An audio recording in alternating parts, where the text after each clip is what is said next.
Yeah, proceed Uh, ahead. Hello and namaste to all. Uh, I am Ramesh Khatri, Assistant Professor at Midwestern University. I would like to welcome you all to this panel discussion organized by NELTA Karnali Province. Thank you all for joining with us. The title of the discussion for today is the current issues of language and learning in education with reference to EMII. So today, to have discussion on the given topic, we have three distinguished scholars of Nepal, Dr. Lavadev Awasthi, Chairperson, Language Commission of Nepal, Associate Professor Motikala Subba Dewan, President, NELTA Center, Kathmandu, and Dr. Bhimlal Gautam, Assistant Professor at Central Department of Linguistics, Tribhuvan University. So I feel very honored to welcome all the panelists to the discussion for today. Uh, Before I commence the discussion, let me briefly introduce our panelists to the all participants. Let me begin with Dr. Lavadev Awasthi, sir. Uh, Dr. Lavadev Awasthi is chairperson of Language Commission Nepal. He did his PhD from Danish University of Education, Copenhagen, Denmark. He was the former Secretary of Government of Nepal. He served as the Director General of Department of Education. He also worked as Joint Secretary and Head of the Planning Division in the Ministry of Education. To his credit, he has published a number of research articles and books in the field of multilingual education and linguistics. Now I'd like to move on to another panelist today, Associate Professor Motikala Dewan Subba. At present, she is President of NELTA Center, Kathmandu. Uh, she is an Associate Professor in English at Ratnaraje Lakshmi Campus, Kathmandu.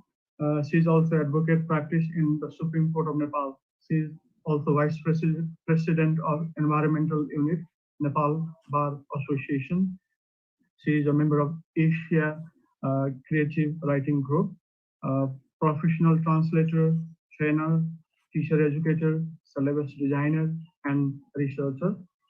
She has presented papers as a plenary speaker and has been invited as a panelist at national and international conferences.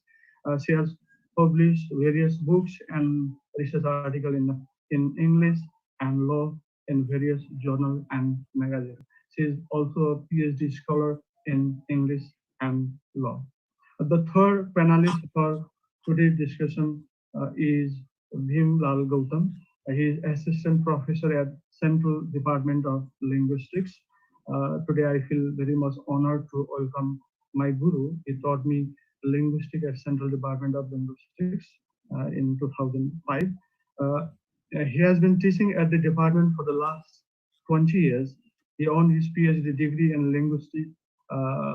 He has recently earned his PhD degree in linguistics from the same department.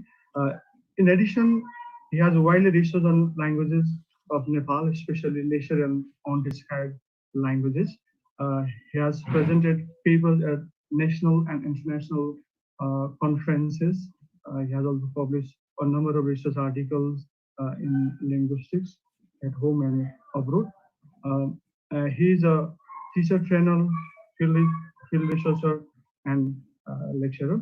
Uh, he also served as the president of Linguistic Society of Nepal from 2014 to 2016. He is also trainer training coordinator at NELTA. So I request, I feel very much honored to welcome all the three panelists to this discussion. Before we commence the discussion, I would like to request all the participants except the panelists to mute your microphone so that there will be no any disturbance. And if you have any queries, questions, comments, please text on send on chat box. Uh, uh, Now, I would like to begin the discussion. First, I would like to ask to Dr. Laudip Officer. Sir, are you listening to me? Yes, thank you. Thank you so much. Yes, I'm okay. Thank you. Uh, I would like to ask you to share with us some major ongoing activities for language management at Language Commission Nepal. What activities, language activities, have been carried out by Language Commission Nepal? Thank you very much for the opportunity. I truly appreciate this engagement and also congratulate all the team for taking the lead to organize this very important platform and also give us the opportunity to get connected. Just to start with, although the focus of Language Commission's function is very loosely linked with the management part of the English language education in Nepal. However, if we talk about the task that we are given by the Constitution, there are four major areas we have to look at.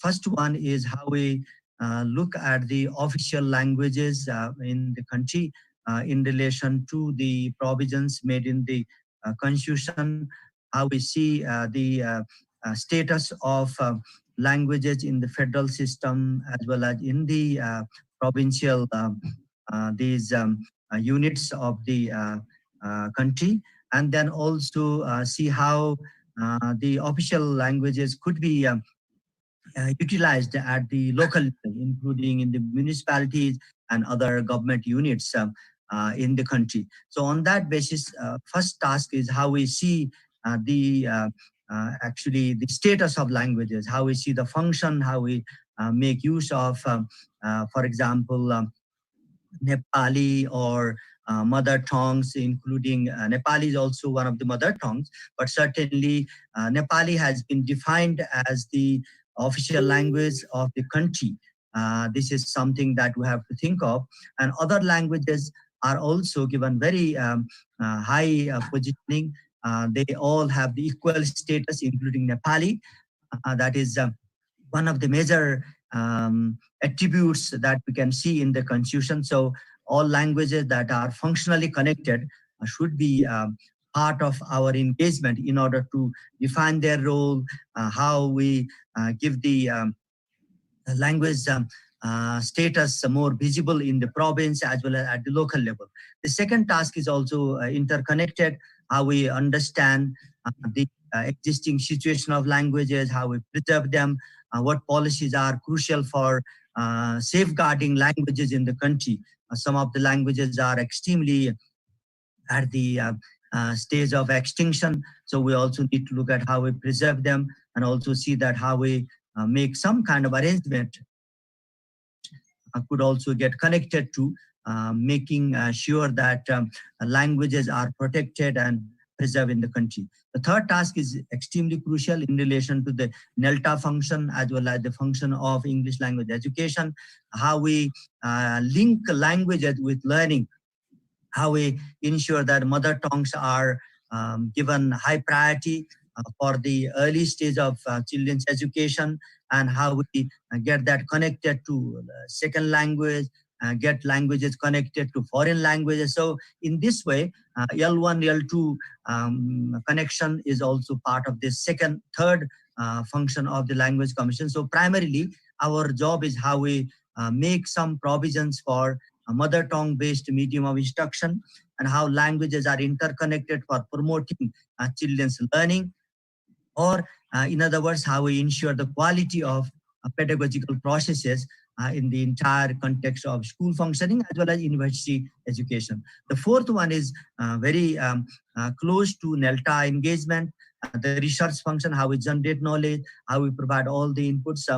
For example, both Motikala madam and Bhimlal sir, all connected to this process of generating knowledge, providing insights into how we work closely with the university system, closely get connected with NELTA and other professional organizations for establishing a foundation for generating knowledge.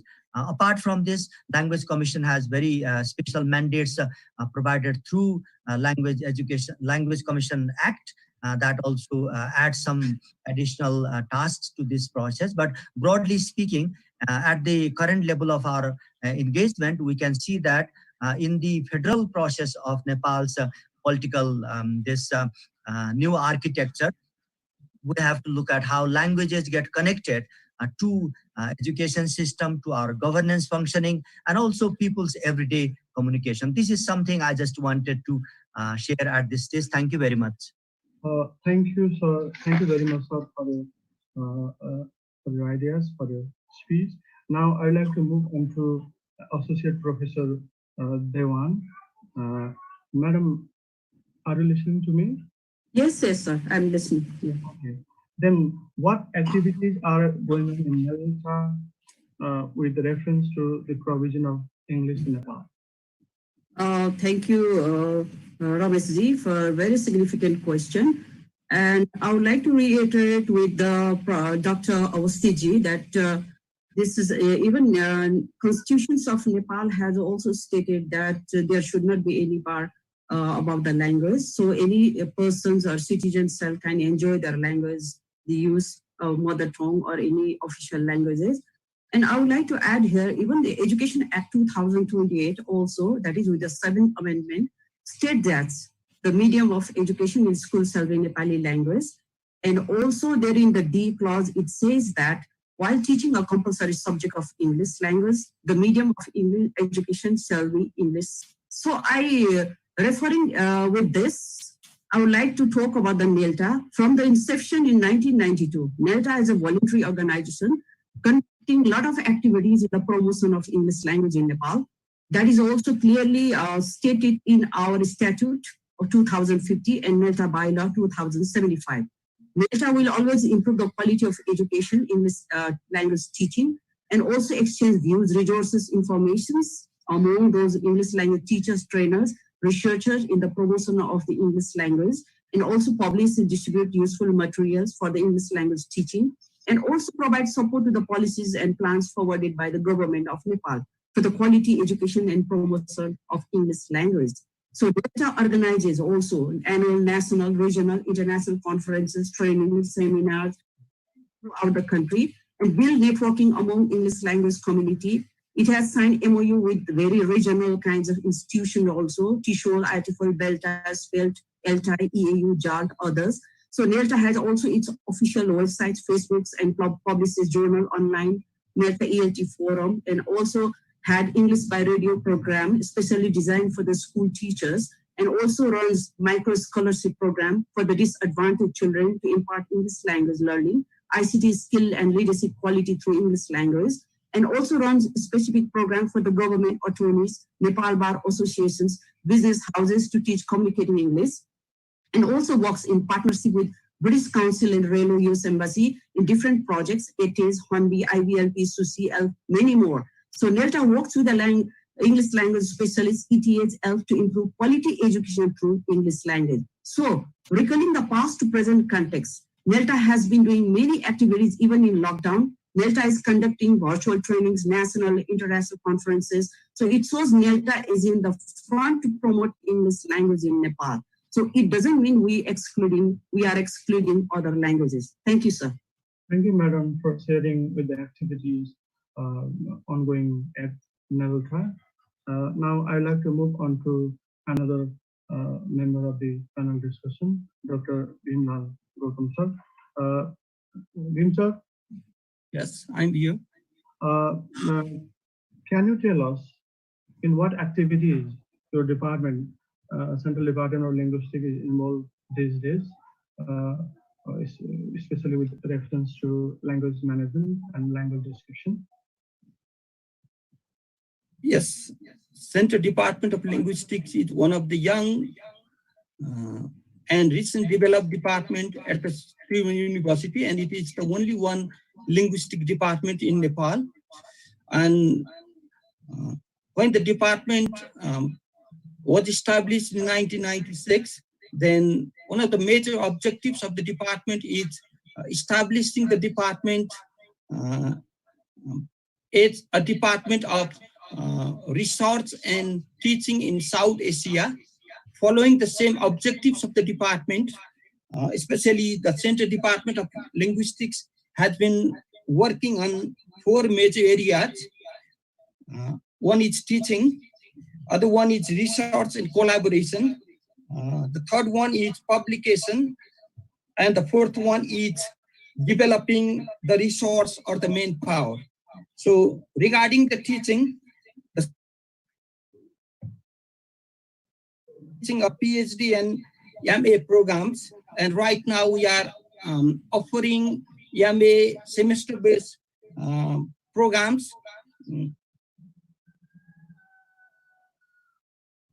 Research and collaboration activities since the inception of the department.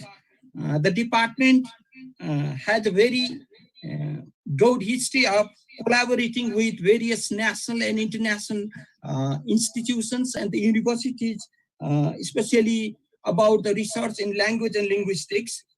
So the byproduct of Linguistic Survey of Nepal that lasted for 10 years, 28 to 2018, is one of the major outcome of the department, and that Lensun surveyed about 92 languages of Nepal, and among them the 86 languages report has already been published. And not only Lensun, but Department of Linguistics worked on the documentations and the descriptions of the languages of Nepal, collaborating with NFDIN, University Grant Commission, and very recently it has been doing a permanent kind of collaboration with Language Commission Nepal after its establishment just 4 years ago. And regarding the publication, Central Department of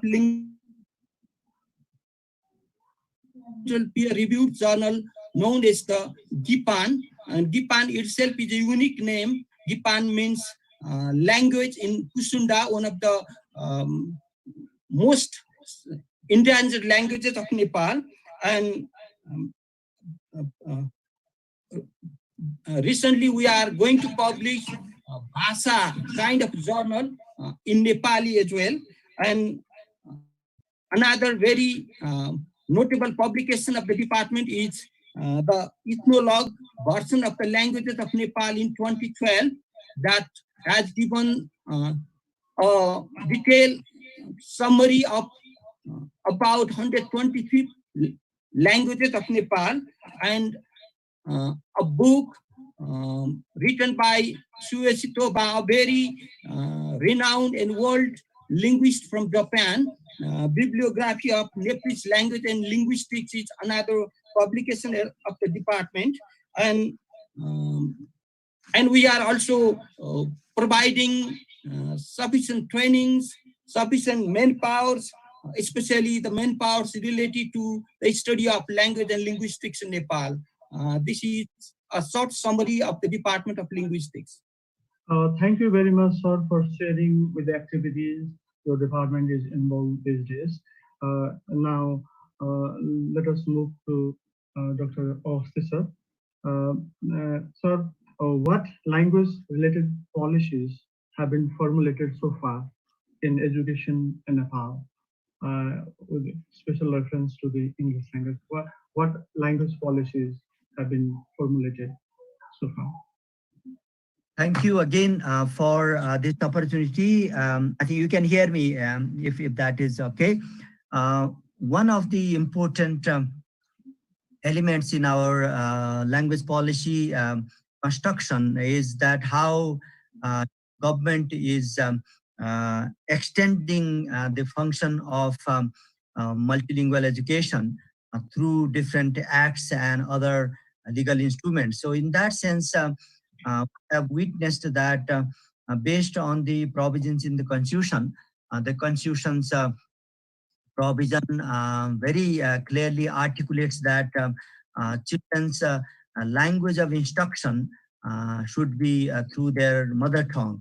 So tongue has been recognized based on the provisions in the Constitution. It has been very clearly articulated in other documents also. Education Act is along the same line. But one limitation that we are seeing at the moment is some of the legal instruments, such as this Free and Compulsory Education Act, it reduces the space of providing mother tongue as the foundation for children's education. For example, it has little bit twisted the provision in the constitutional provision, saying that children's mother tongue medium can be Nepali or English or mother tongue. So in that sense, I think sometimes there are lapses, visible lapses in the articulation of language policy. Mostly the policies are connected to politics, in some way or other. We can see that how policies are manifested, policies are delivered through the process of policy making, this function. Sometimes these functions have a little bit articulated differently. So on that basis, we can see that how local governments or provincial governments, all these different units of overall service delivery are using this act as a basis for making some policies at the local level. Although we should not blame any government unit, we appreciate the intention that all the local governments or provincial governments have good intentions to ensure that their children's education becomes more effective, and how English also becomes part of their engagement. And we all have to agree that English can be seen as a major area of interest. Local governments and state governments or the federal governments are trying to see that how we help all the stakeholders or even community or parents or teachers to make sure that English remains always a priority for our education. That is all agreeable kind of mission, that we all think how important English is, how critical it has been in the context of global this interconnecting reality that we are working with.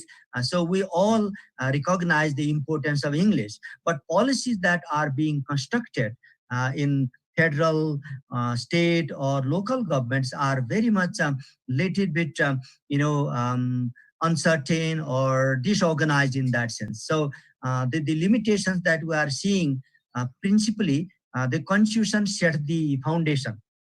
Constitution really articulates the need for first starting with children's mother tongue, then leading gradually to L2 and foreign language. This is something that we can see the actual expectation of the Constitution. But what is happening in the policy, local governments are introducing English as the medium of instruction from the very beginning of school education. So in that sense, I think NELTA colleagues and other professionals, those who are Professor Zara Awasi sir is also here, all the distinguished colleagues and friends, we all know about the importance of English. But how we make English better could be the policy provision at local level, at provincial level, as well as in the federal level. So there are some anomalies, some misconceptions also interlinked with the policy formulation process.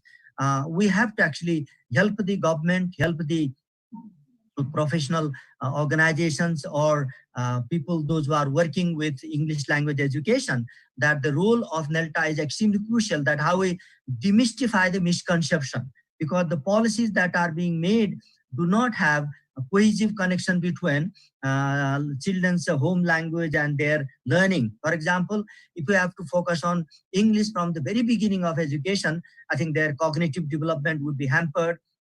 There would be a very mismatch between children's knowledge, children's capital, and the introduction of language in school. So we should start with how we utilize children's knowledge, children's linguistic capital as a foundation for early stage education. Then gradually we can link that L1 foundation to L2. L2 can be Nepali, L2 can be any other language, or sometimes if we see L2 could be done in the international context also.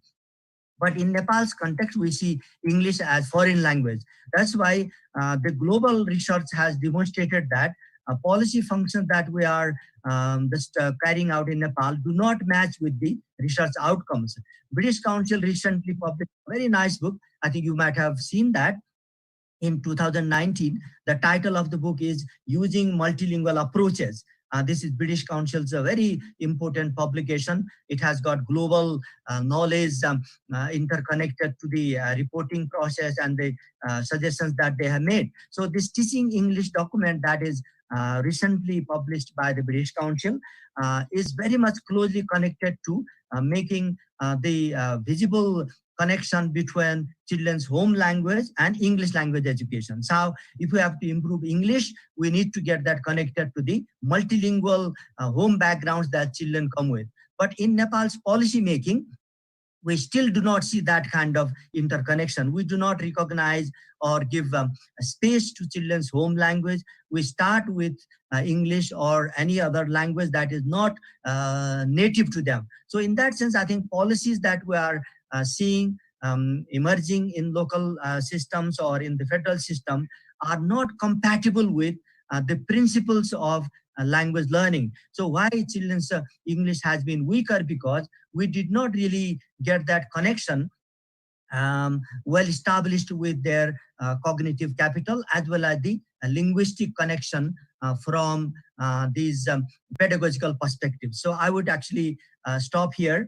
Thank you again. This is very important point that you have raised. The policies are meant to provide support to children's English language education or their linguistic capital, but policies are somewhat misguided in some senses. We're not blaming, but we are seeing that how NELTA or other professional organizations can play a role to demystify the misconceptions we are seeing across the country. Thank you very much.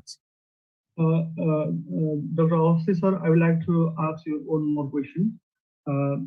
When I was student of grade 4, I was introduced English only in grade 4. But my younger brother was introduced English in grade 1. Why the government is changing or does not have fixed policy to introduce English in education system, school education system in Nepal? That is extremely very difficult question, actually. Very challenging, daunting question. Why does government decide?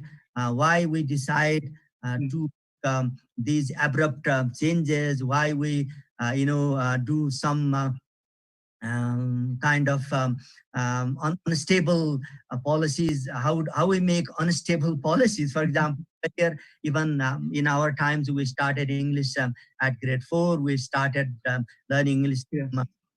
Grade 4, suddenly we took that to, we had downward extension of English from grade 1. Even that was not fulfilling to us. We thought that the subject-wise arrangement cannot satisfy us. So we said that medium instruction should also be together from the early stage of our education. So that's why, as I said earlier, politics is part of policy making.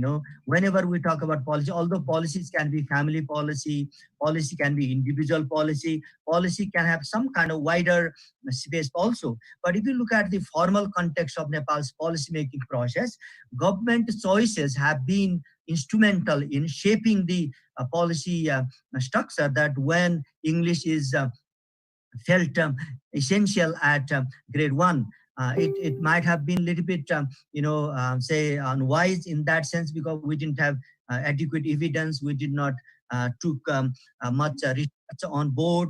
We just decided on the basis of our subjective judgment.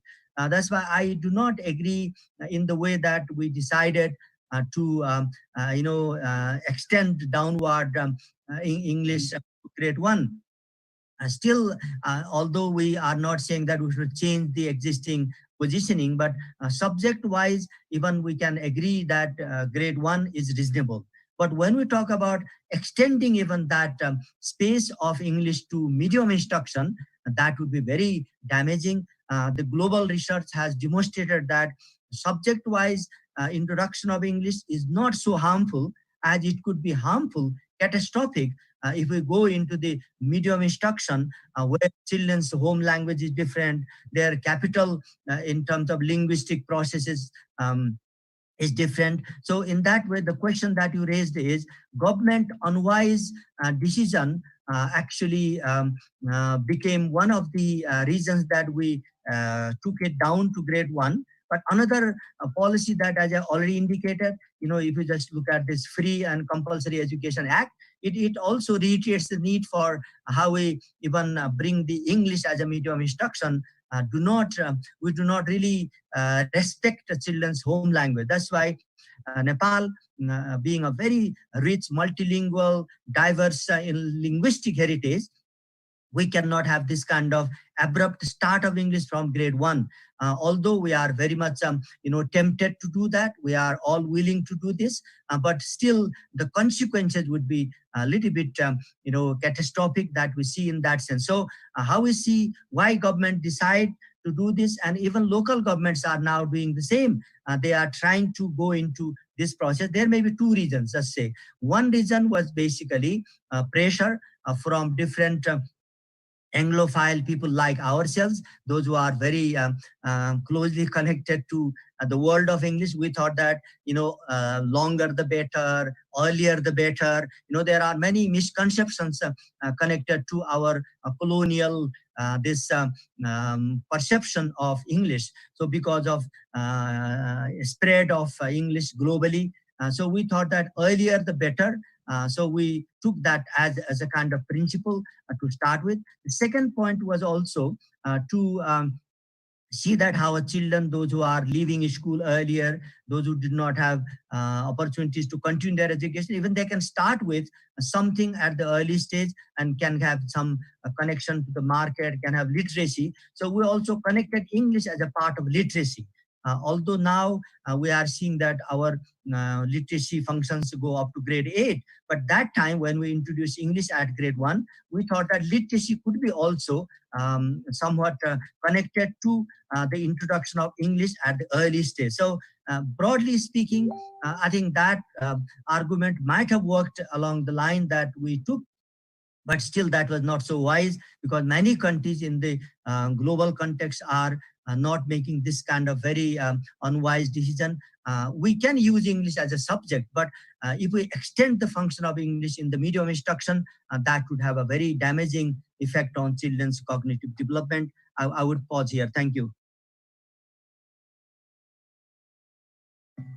Navrajji, could you please make unmute to Rameshji? Okay, thank you, sir. Thank you, sir. Now I would like to move on to Motikala ma'am.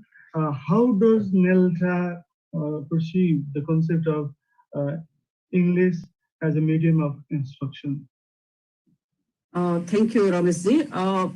This is really a debatable issue in today's context, politically very sensitive in linguistically diverse country like Nepal. I already mentioned that NELTA's objective is to promote improve quality of education through English language.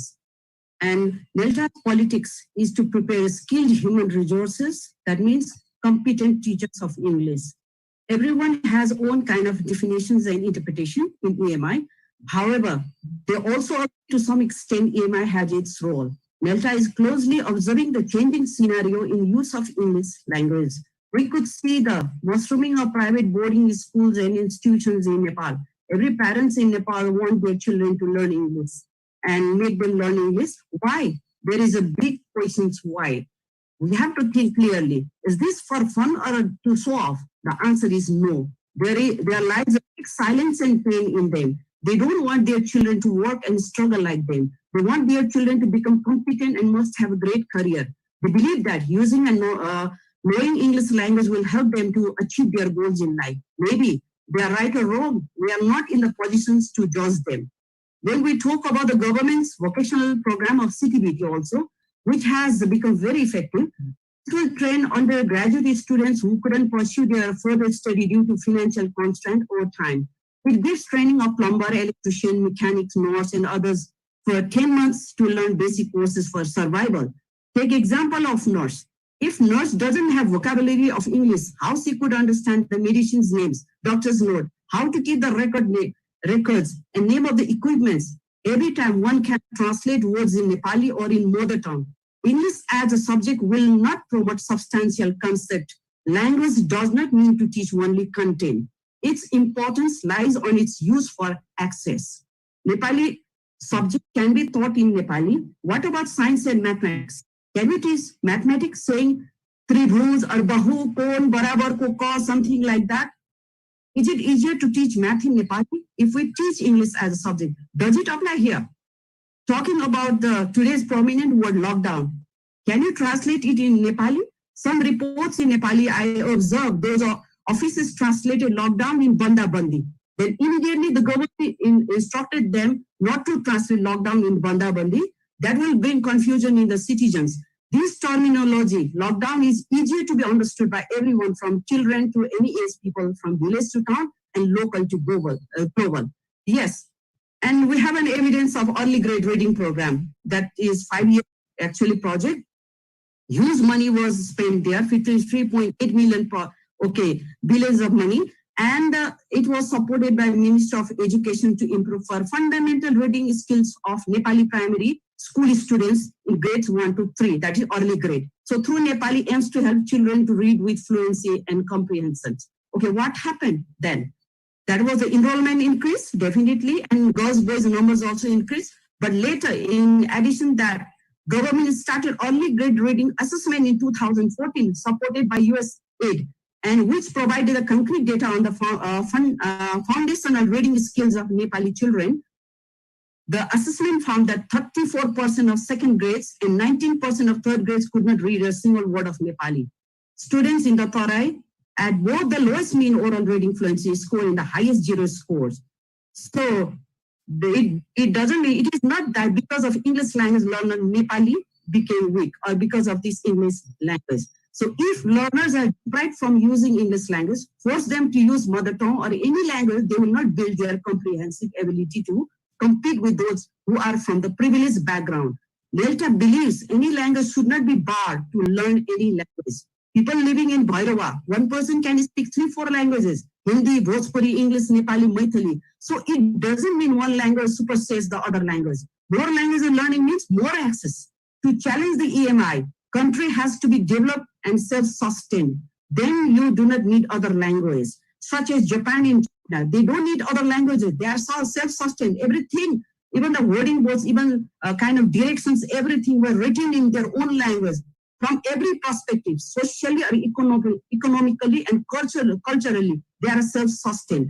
However, in the context of Nepal, we are dependent on aid and donation from other countries. We are not self-sustained. Therefore, it is our need to learn other languages. Either you have to speak Chinese, Japanese, Arabic, which we don't do or cannot. Therefore, we speak English to communicate with them. Sentiment is one place, practically is in other place. Practicalities. English is called modern language nowadays, second language.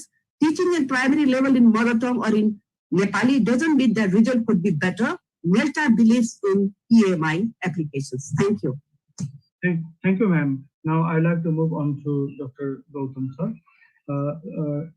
Different reports on languages in Nepal enlist various numbers of languages spoken in Nepal. According to CBS report, there are 123 languages. Ethnologue languages of Nepal enlist 124 languages. And recently, Language Commission has enlisted 129 languages. And Bhim sir, you are involved in language description and writing grammars and different activities at the department. So can you tell us what is the current status of Nepalese languages and what role the English language is enjoying in Nepalese education? Bhim sir? Hello? Bhim sir, you are... Could you please make it mute? Unmute?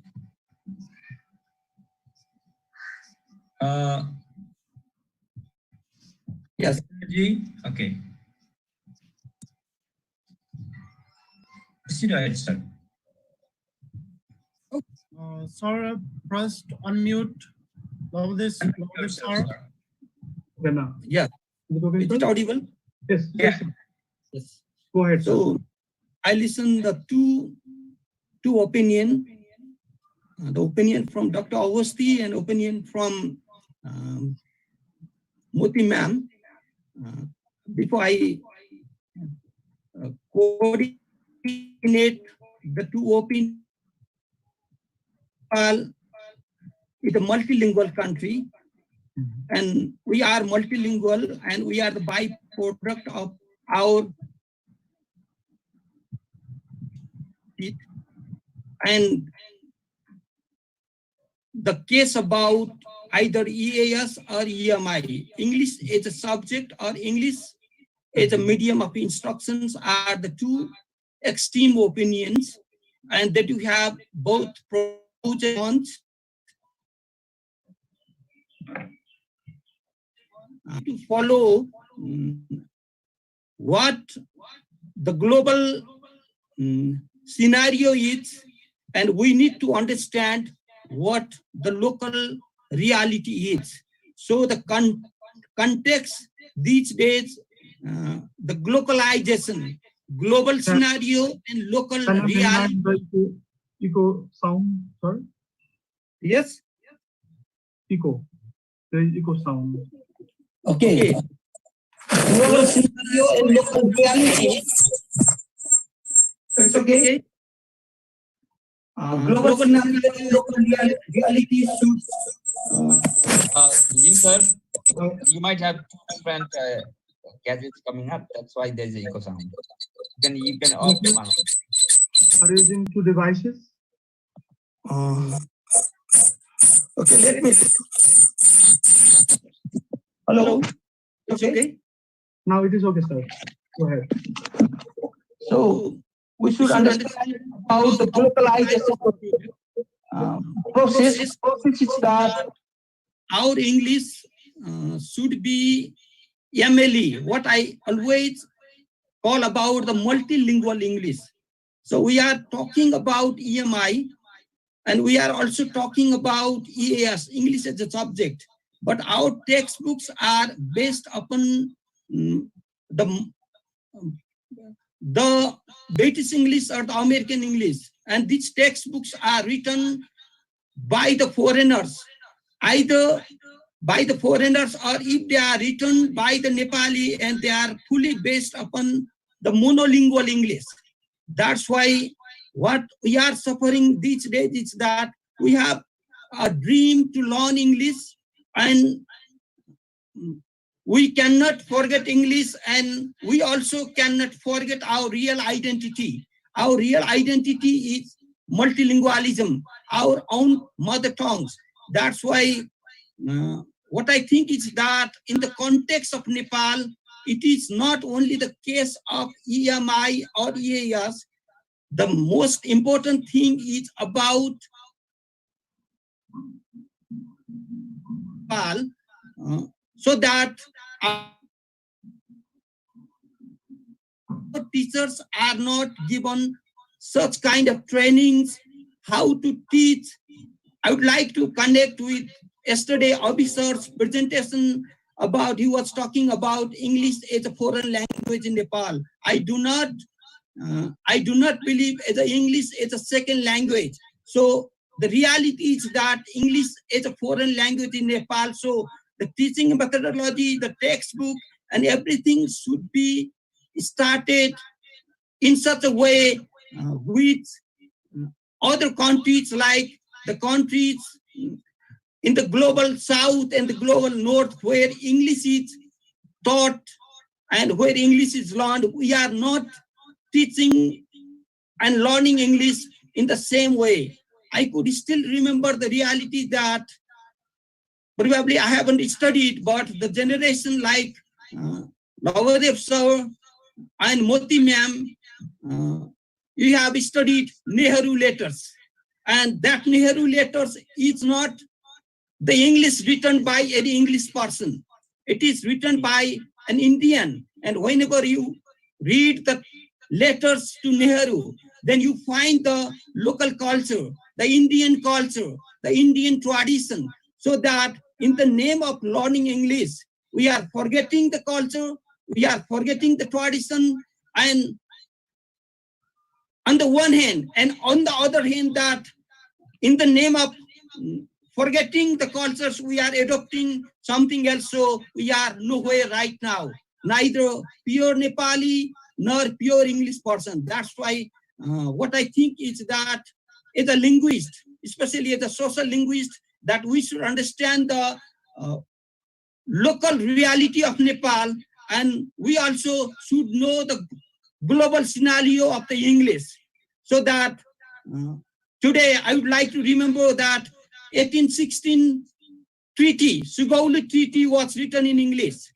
and the impact of Sugauli Treaty, we are suffering with the same Sugauli Treaty in the context of Nepal. So it is not only the case of one language, but it is also the case where we are going. So where is our destination? We should be very much serious about it. This is what I would like to say. Thank you. Thank you, sir, for your opinions. Now I'd like to move on to Dr. Awasthi, sir. So how Language Commission of Nepal is addressing the issue of English medium instruction? Thank you. That again is a very tricky question. As Motikala madam and Bimlal sir gave very in-depth interpretation of the connection to English that we are seeing in the country. My broader view in this case is that what Language Commission is doing, as I said earlier, is trying to help the government to come to the closest connection to the spirit of the Constitution. The Constitution was very clear about the importance of children's learning, importance of children's connection to their family, to community. So in that sense, I think in some ways, constitutional provisions are not fully executed by our state machinery. So Language Commission is trying to convince the government. We submit our report to the president. We also draw her attention that how this language policy is not adequately articulated in our instruments, or local governments are doing one thing, we are doing another thing. So there has been some kind of mismatch, or the policies are not really corresponding with the constitutional intent. This is something we are trying to do. At the same time, the Language Commission is developing some models for implementing the pedagogical processes, how we carry out the pedagogical these processes in schools in order to link them to different language functions. How we start with mother tongue, how we gradually lead to L2 language 2, and also how we improve English, because we should not, misunderstand that all of us would like to do something that we can help our children learn better. How we help them learn English better, how they become more competent, how their knowledge becomes closely connected to the world of this wider communication. But the point again is that, if you talk about Commons, Jim Commons, if you talk about Vygotsky also is very renowned. This is a philosopher or academician. He gave very thoughtful ideas about this learning processes, cognitive development, or whoever we talk about. Recently, you can, as I said earlier, the British Council's document is very clear about whether we should focus on subject or we should focus on the EMI. EMI is a little bit tricky in the sense that our children's foundation becomes weaker. So also in Nepal's case, our preparedness. For example, if NELTA and we all think of our existing capability, we certainly feel comfortable to carry out English as a medium of English as a subject in our schools, because we are prepared, we are trained, we all have a very competent this community of English professionals. NELTA is one of them. So our existing capacity is very visible to successfully carry out the pedagogical functioning of English as subject. But if we actually now start using English as medium instruction, because we are not prepared, our teachers are not trained, they are not English background teachers. These teachers are very shaky. Their professional, this connection to English is not so visible, not so profound. That's why if teachers are not prepared, if pedagogical processes are not established, if materials are also not really interconnected to this process, we should not jump into EMI until we are prepared to make this happen. And also EMI, overemphasis to EMI is also very damaging, because as you said earlier, sooner the better, earlier the better is fine. But what are the prerequisites for our preparedness? What can we do in terms of teachers, this professional development, material development, curricular choices? Motikala madam was also giving a very good example of the curricular positioning, because our materials are not really connected to local knowledge. If you talk about mathematics or science or any other social study even, we are not really getting these materials closely connected to our reality. Also, Professor has a question. Yeah. He has written a question in the chat box. This discussion has been for a long time, for a decade. And when the government became prepared for implementing EMI in education system in Nepal, so he has raised a query. So this discussion has been for a long time, for about a decade, and still the government is not ready or is not prepared for implementing EMI effectively. Then when does the government become ready for its smooth implementation? He has raised a question.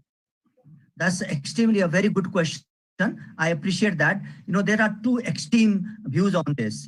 Are we introducing EMI based on the market force, based on the demand of the stakeholders on a some kind of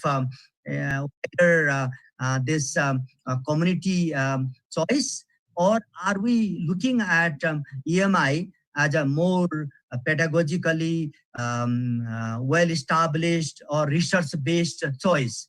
So if we go to the second one, EMI in Nepal is not based on research. EMI is not based on our preparedness. EMI is not also based on pedagogical these. Okay, we'll come to these points later also. Now I would like to move on to Motikala ma'am. So thank you. What are some, you have already talked about it to some extent. Again, I would like to ask you to highlight on the benefit of EMI in school education in Nepal. Okay, thank you, Rameshji. There are the possible benefit of EMI. It helps for the professional development. I'll give one example. If you want to join Foreign Ministry of Nepal, also, if you want to get the job, you need proficiency in other languages also. So English is one of them. Only teaching English as a subject will not fulfill the need or objectives of today's world. So we do not deny, only grade in mother tongue L1 to L2 is there, and even the constitution has provided that kind of provision. However, children who are comfortable with other languages should not be forced them to learn in mother tongue. Only talking about policy and constitution doesn't help learners. There's both of language. When we'll prepare to use EMI? When? So when we are already dead, or maybe our generation will be dead. So who look after them? So I want to just point a few kind of benefits. Because of EMI, the language, it is a language of actually the business English is, also lingua franca across the globe. If one has EMI in education, prepares them to be competitive candidate in the local or global markets. It helps to get better job and career development opportunities. Yes, we are living in the third world country, and we always need that kind of language proficiency to compete with other people in the world. And positive influence on the wider community and wider chances because of English.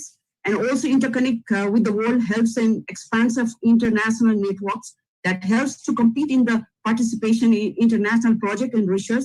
That's why the people invited us to do this kind of research with the UK project. Sometimes Cambridge run the projects. If we just, I just remember to want to recall that if I had or not that basis of that English background, how could I will be like this today? So only speaking my Limbu language will not help me. And also nobody speaks with me in Limbu, and no any text will find in Limbu. So it's very difficult for me. I speak Nepali, Hindi, English, and also French, Japanese. That's my kind of advantage for me. So English speaking, actually EMI, access to teaching, research materials, information, resources, makes students contentful and teachers resourceful. So it develops intercultural competencies to fight with the world and compete with the world. Thank you. Thank you, madam. Now I would like to move on to Dim Gautam sir. So you as a linguist have been advocating for multilingual education in Nepal.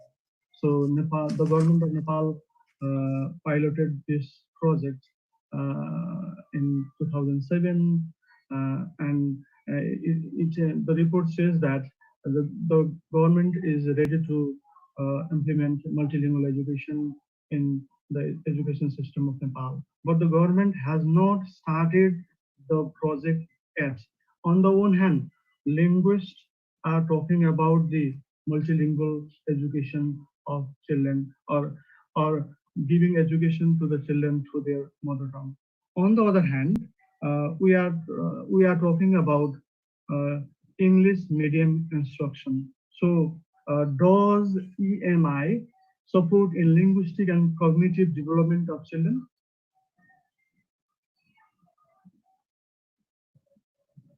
Bhim sir? You can unmute yourself. Bhim sir, you can unmute yourself. Okay. Okay. Ashok sir? Ashok sir? Navraj, are you listening to me? Could you please make him to... Yes. Now it is okay. So Bhim sir? Okay. So thank you, Ramesh, for the question. And here the major question is about English, with English or without English. This is the major question for that. And my observation and my experience says that MLE in the context of Nepal is also not getting success still because of the lack of preparation. I should be honest here. This is what Dr. Awasthi already told about.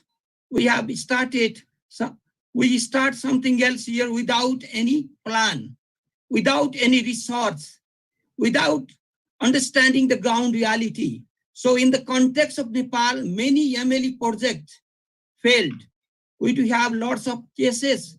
It's already that Moti ma'am told about the Limbu school, Rajbangshi schools, or many MLE school in Rasua and others.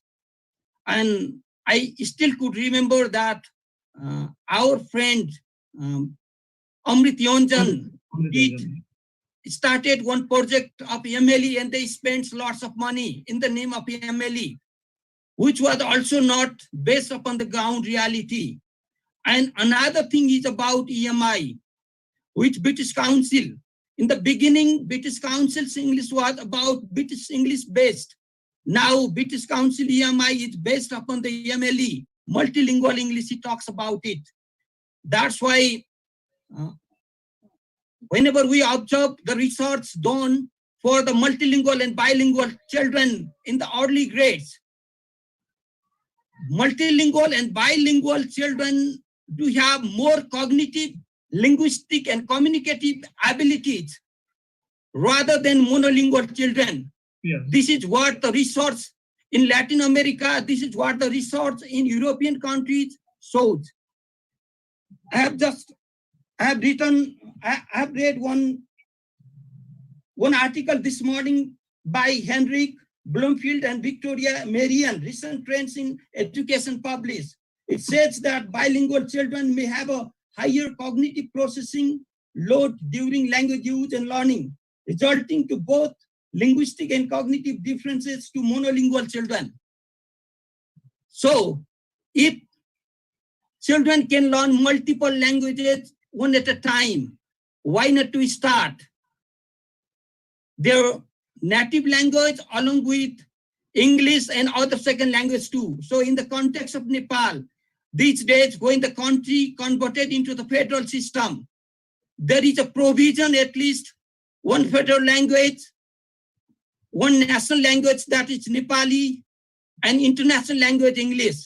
So mother tongue based multilingual education is the best option. And regarding EMI, still I am not convinced about EMI or ES, but I am convinced that English should be taught in Nepal.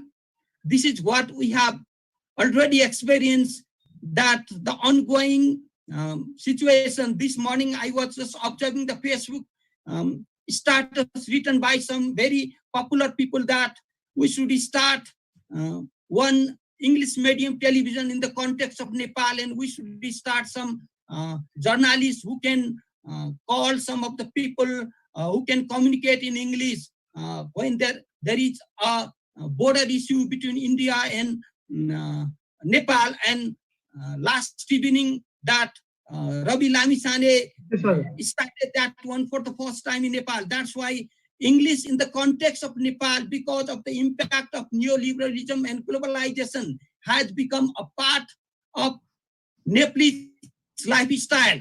But we also should not forget about our real. Thank you, sir. Thank you, sir.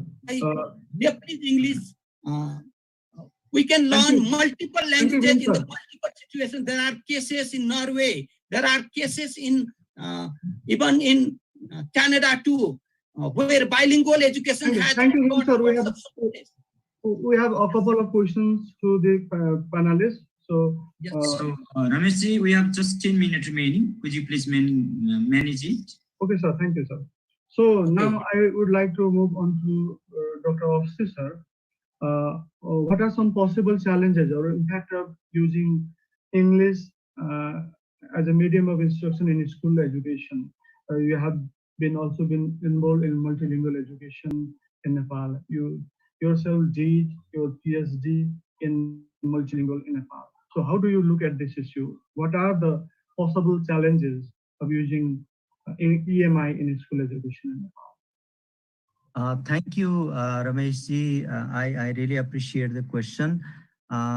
If we look at the challenges, I think we have to think that how we ensure quality of teaching English. That is the first challenge we have to encounter. You know, teaching English in the name of just EMI or in other forms would not be making any gain. We have to make sure that how we ensure results.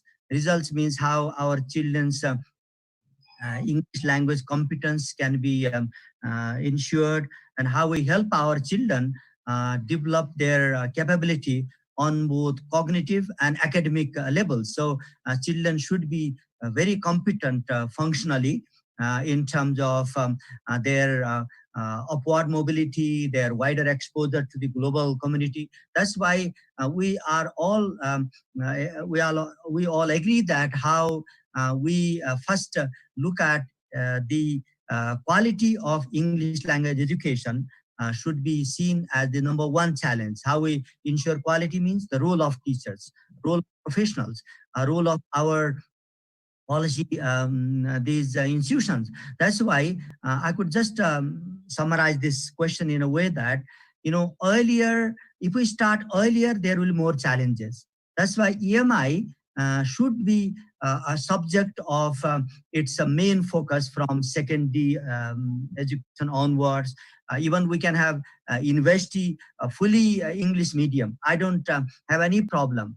You know, but instead of just focusing on secondary education and university education, we are starting this EMI at the early stage. That's number one challenge. So we have to make sure that there are a lot of misconceptions. There are a lot of, these wrong myths that we have to demystify them. The other point is that L1 and L2 connection is very visible. If you would like to, or L foreign language, if you would like to make English better, we certainly should have got a very solid foundation of L1 and L2. All of us, those who are here, those who are trying to, communicate in English, we are not a competent user of English. We are not, very kind of native-like English users. But still, we are trying to compromise in the sense that we are making some communication. Why this is happening? That we had some kind of home language background, L1 background, that certainly contributed to making English reasonably on a good shape. That's why comments theory is very useful. Those who are willing to study more, such as yourself, comments has very clearly articulated that if we have to improve English in order to face this challenge, if we would like to help English learners to gain their competence, we should have the connection of English with their home language or native language. And then we should slightly, subject-wise, we can start with. We should not see any challenge. But medium-wise, EMI should be delayed. EMI should be somewhat started from grade 6 onwards, grade 9 onwards. I don't see any problem. But if we rush for early start of EMI, I think that is not convincing to me. Thank you very much.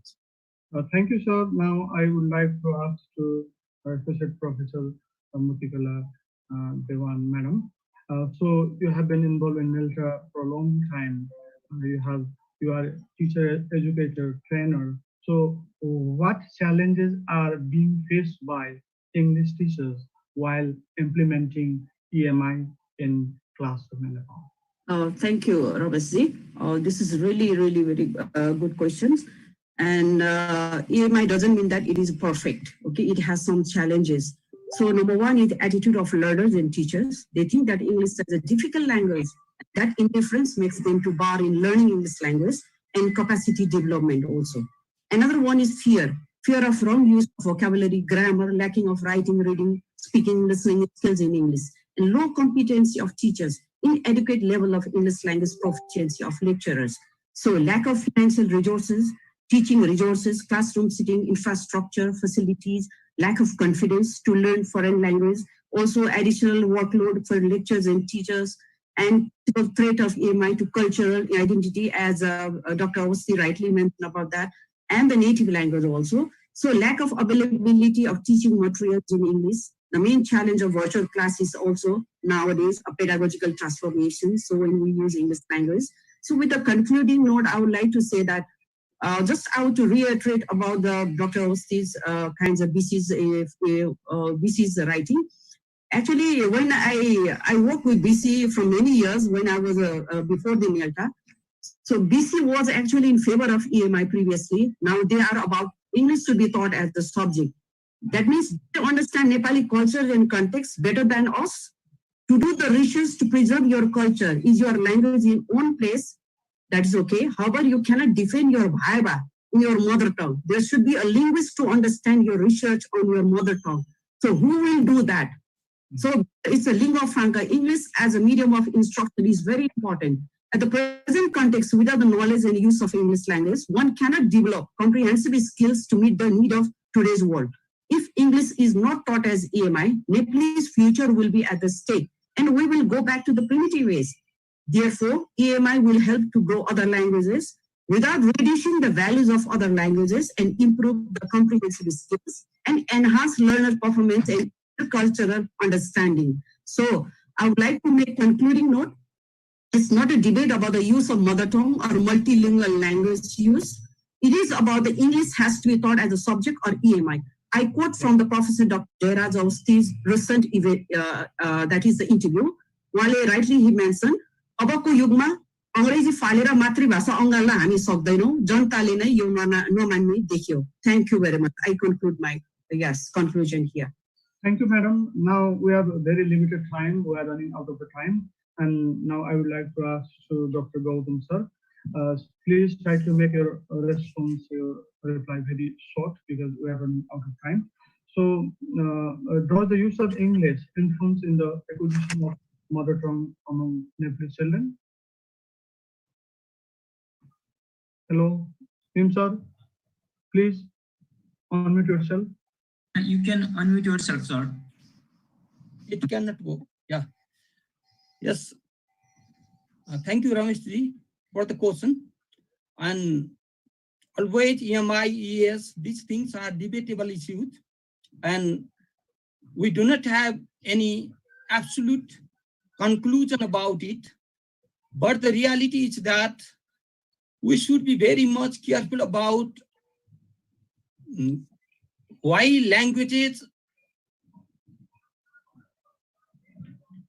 have lots of.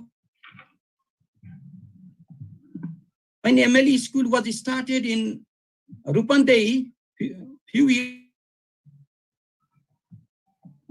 to study the MLE, and after 1 year, the school was closed because all the Tharu people asked the SIL people that if you do not teach English, we cannot send our children to your school because by learning our local language, our children do not get any opportunities and others. This is one lesson. And another lesson is that the role of some international agency which are provoking the use of English in the context of Nepal, like British Council, SIL, and other. I do not like to say the name of these agencies, but what is their vested intent? We should understand about it. I would like to request you everybody to listen Lord Macaulay's letters when British entered India in the name of trade and how they encroached the Indian identity during the colonialism. So we should be careful about it too. But let's hope that this pandemic will change the existing scenario of language teaching and learning. Because of the pandemic, people are locked inside the home and we are compelled to use our local. Thank you, Vim sir. I can see a lot of questions in the chat box. We are running out of time. If the organizer allow me to just okay, Rameshji, just manage some of the few queries from the chat box yourself and let them provide 2 minute plus and then conclude. Okay, now let me pick up only one or two questions regarding today's panel discussions. I can see a numbers of questions, queries related to the discussion today. I can pick one, not more than two. Lograj Nupane has stated that, in my opinion, EMI without research and reality of its impact can be harmful. So it might be his own personal opinions. I can see a number of questions. I can keep on. Rameshji. Okay, sir.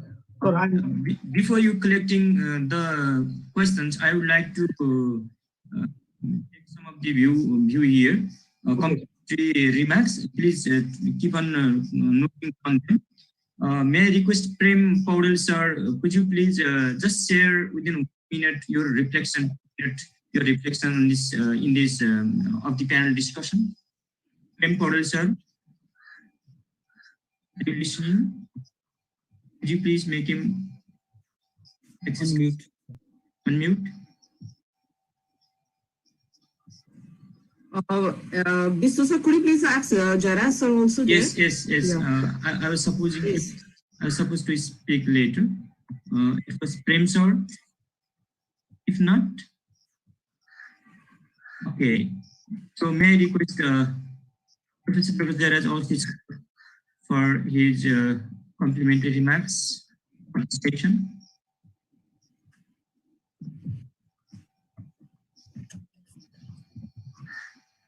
I think, could you please unmute him? Yes, there are, sir. Please unmute. Yeah. Thank you, Vishnuji and Motikala ma'am. I've been listening to three scholars right from the beginning, and then most valuable opinions have come. But now what we have to do is we have to come to the consensus. Consensus building can be made by incorporating all the ideas that our learned scholars have given here. I think the issues that we have to resolve are, say, sufficient preparation, because we need a preparation of teachers, material production. These are very important things, and the financial resources. So yes, I mean, English as a subject right from the beginning that we have implemented, as Awasthi sir said, it was without preparation, and we knew that in the NELTA conference when the education minister came then, we told him that it was beyond preparation because abruptly brought in. So we need to have the preparation in order to go to the, say, EMI. Preparation is needed. Definitely, our citizens should not be disadvantaged. As we have seen, we have two kinds of people that we are producing. One efficient in English language, the other one not efficient in English language. So therefore, we have to balance it. Either we have to stop the private school also to start ELE from nursery class, EME, or let the public school also go along together. So therefore, for that matter, we need to have the consensus build up. We cannot avoid the use of English from this country since we have started it. Now, if we say lift English from basic school, then we have to be prepared to see the upsurge from the public coming up, because the people do not want to have dual citizenship in the country because of this language. So therefore, I think our sister is in a very right place, who is was a teacher, lecturer of English also, and had been working lifelong in English. Now it is in his hand to resolve this problem, and then at least say bring a consensus as to how the people maintain the literacy in languages. And we cannot minimize our own indigenous languages, our own mother tongues. So our mother tongue should not die, as well as English should remain a part of academic, say, tool in order to enhance the achievement of the children. So I think there should be a balance. I agree with what Motikala ma'am said. I agree with Lavdev sir said, and also with Bhimji. So as a subject we have, now the big question to resolve is EMI. Because the government, government doesn't make any official policy, but it is pushing the public schools who are not prepared to start teaching in English. So invisible policy is there. If the government is pushing on the public schools to use English as a medium instruction, then this hidden policies should be unearthed. So we want a clear, open policy, whether we go for EMI or whether we go English as a subject. So English as a subject, there's no debate. We have already say inducted it, and it is in the process. But for EMI, now Lavdev sir has to come very strongly writing the recommendation to the government. Thank you very much. I enjoyed listening to your argument. They are very, very powerful, emphatic, and have their own value in two sense. Thank you.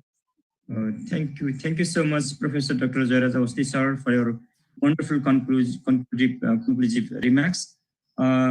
Ms. Sir, could you please make it conclusion along with your Can we In pick up conclusion? one question from the chat box and ask Yeah. to the panelists, or is it over? Okay. Sir? Yes, please. I think we don't have time, no? Okay. Yeah, okay. we don't have time.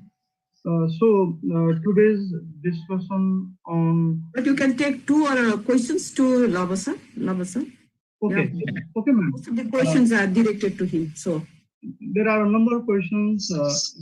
I have one question, if you allow me. okay. Okay, It's sir. good, Raji. Okay, please. This question is yes for Lava sir. As a teacher and a student of English language, I do not understand why our policymakers and teacher educators see EMI and mother tongue based education as conflicting to each other, or as over-emphasis or less emphasis, or as two separate realities. Don't you think now it is the time to focus on the positive impact of learning English in conjunction with the learner's native language?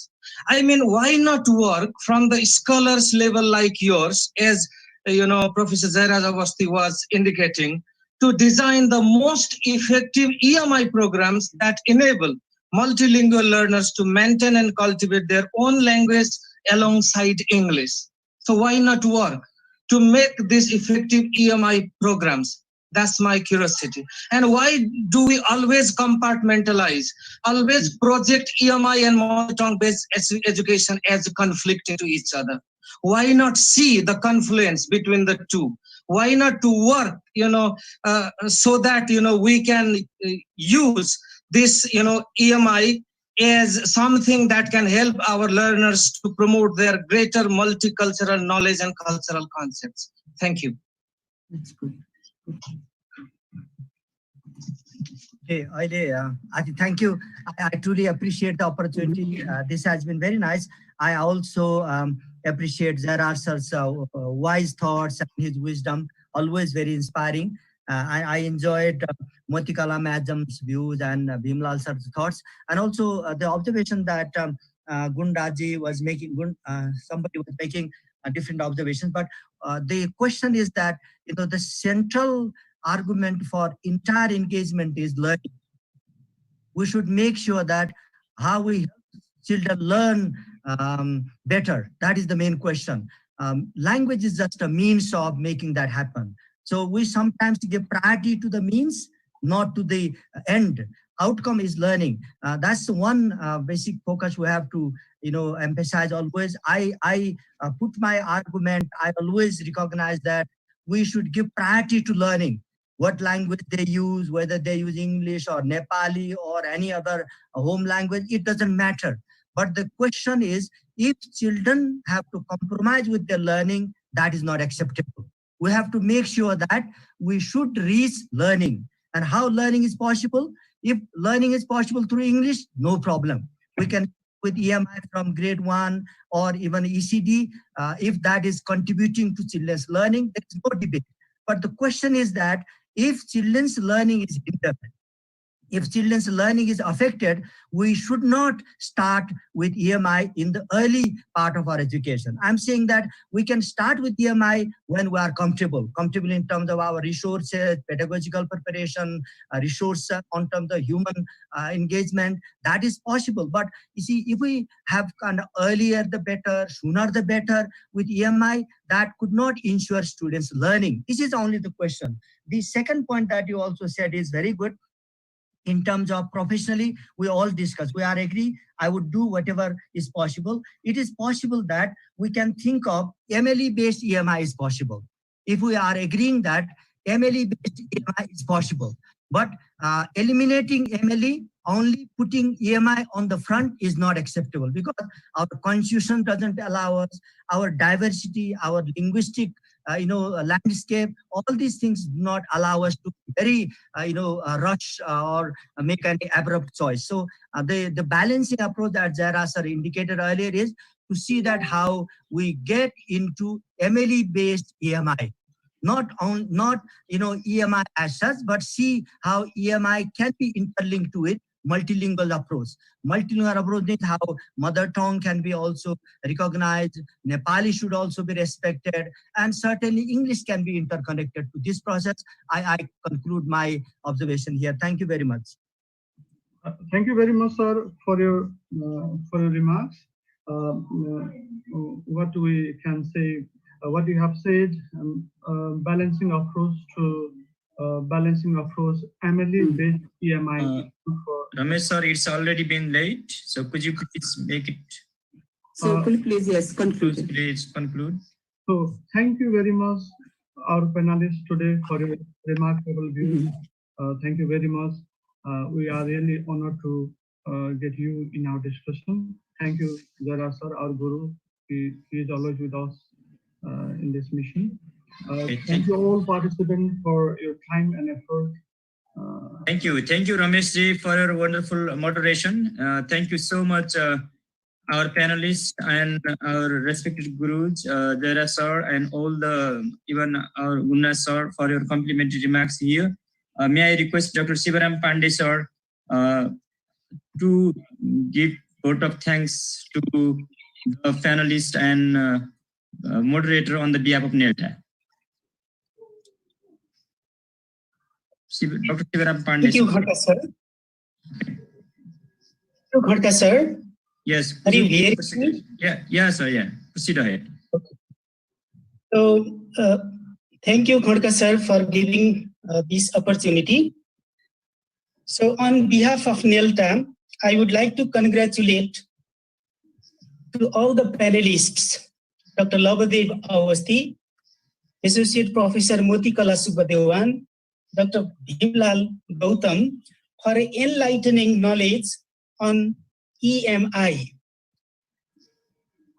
As an observer, what I found is the panel discussion was really fruitful. Again, what I found is the discussion brought a lot of diversities.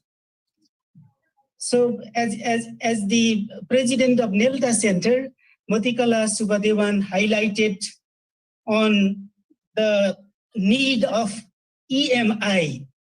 This is a must. This is what she said. And then as a policy maker, Dr. Lavadev Awasthi sir has articulated that the policy itself is not clear cut. It is confusing people. Now we all are the stakeholders to reformulate it, to redesign it, and we need to balance it. Yes, sir. And Dr. Bhimlal Gautam has also highlighted, as he is from linguistic department, he is in support of conserving, supporting, promoting the indigenous languages. And finally, Professor Dr. Jairaj Awasthi sir, who is my guru as well, highlighted the need of balancing these diversities. And then we have to come to the conclusion, and accordingly we need to prepare the policy. So thank you all the participants and all the respected gurus and respected panelists. Thank you very much. Thank you, Dr. Sivaram Pandey, sir, Central Committee member. We are already been late. Mr. General Secretary, could you proceed the next session? Our respected presenter is here. Thank you so much to the panelist and moderator for this session. General Secretary, are you listening to me? Yes, sir. Yes, sir. Okay, proceed ahead, please. Thank you so much, Vishnu sir.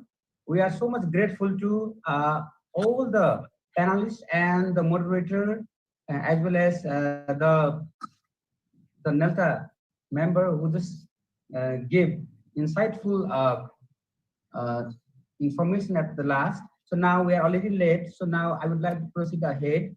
So we are in the next session. The session is on. This is This is by Professor Dr. Lakshman Gyawali, Professor and Head of the Department of Language Education, Kathmandu University. And the topic is maximizing learner engagement in teaching learning remotely. So I would like to welcome Professor Dr. Lakshman Gyawali, sir, to present the presentation. He is at the meantime, he is the Senior Vice President of NELTA. Yes. I would like to welcome to Professor Dr. Lakshman Gyawali, sir. Could you please welcome intro into the screen? Okay. Welcome, let sir. me, yes, let me, yes, am I there? No. Okay. So, oh yes, okay. I was just sitting in the corner and then listening to, the panel discussion as I was making some last minute, changes in my slides. And I was thinking how we will go ahead with my session. So let me begin. Professor Jairaj Avasthi, Professor Lavadev Avasthi, and President of NELTA, Moti Madam, the other colleagues from Central NELTA, and then colleagues from Karnali, province of NELTA, and then participants, presenters, colleagues, everyone, and organizers, particularly those who have done this big job in a short preparation time.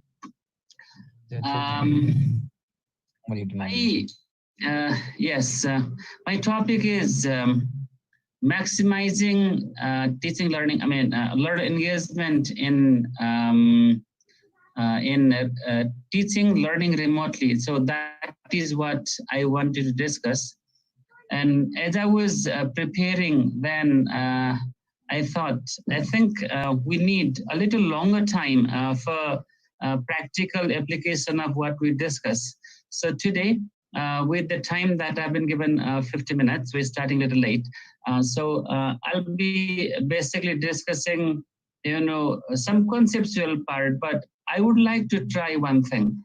What I would like to try is, it's been, I think, over a month, even longer, okay?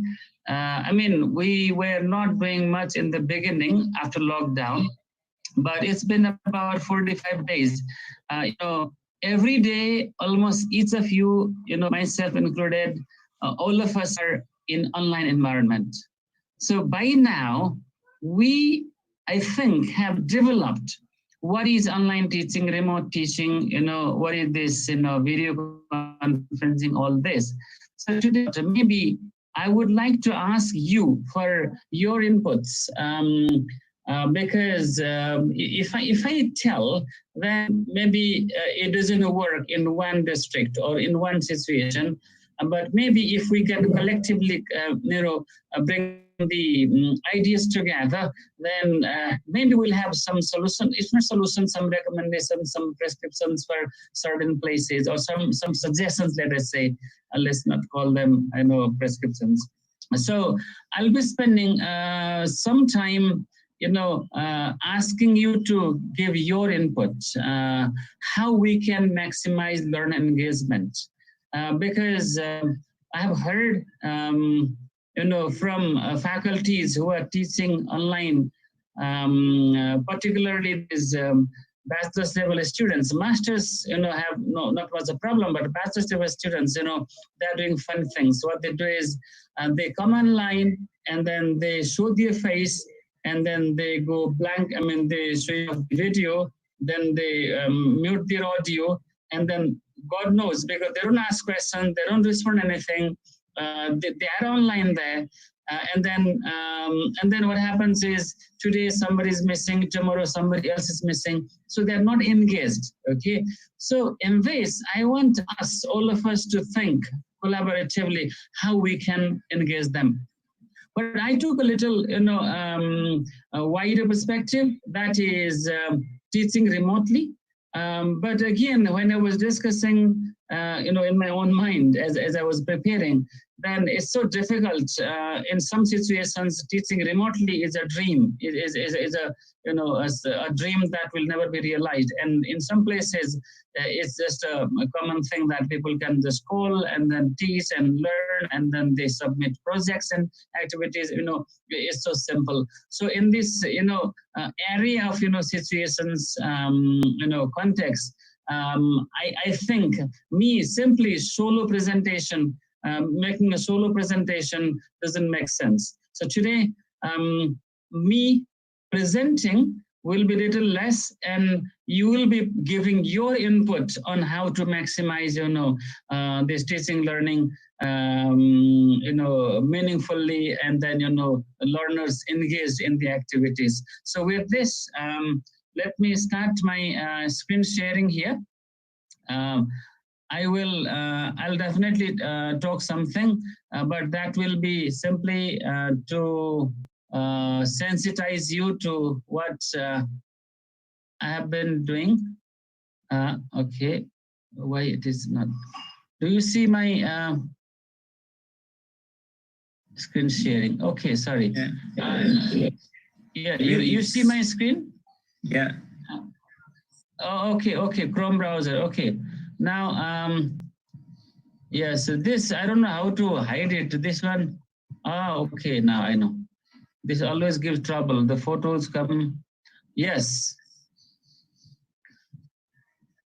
Okay, so this is my topic of presentation, and then you might be expecting a lot from me, but it's other way around. I'm expecting a lot from you. I just become sort of group manager, group processor, will be collecting ideas. So when we finish this session, then we will have collectively made some ideas on how to engage learners. Now, let me make sure it is 2:38. Vishnuji, Chitraji, how long do I go? I think I started at 2:30 around. You know better than us. Could you please manage yourself? Okay, then we have gone 15 minutes further. So that means you asked me to stop at 3:15, so I'll stop at 3:20. Okay, so that's what I'll be doing. All right. I know some of you are using mobile phone, and then I'm talking about teaching, learning remotely. Let us see how successfully the tasks that I will be asking you to complete go, so that what I say, I live up to my words.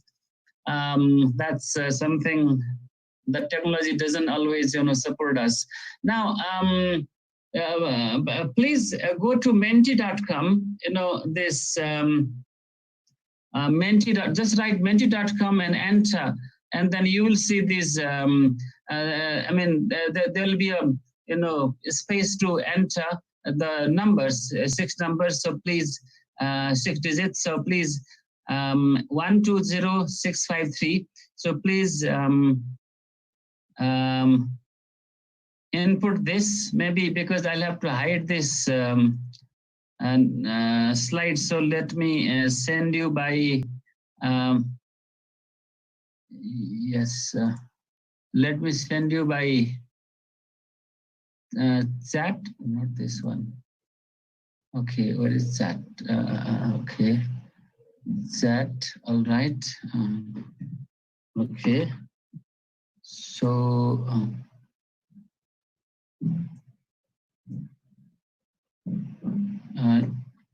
yes, so here's the number, and let me show you this.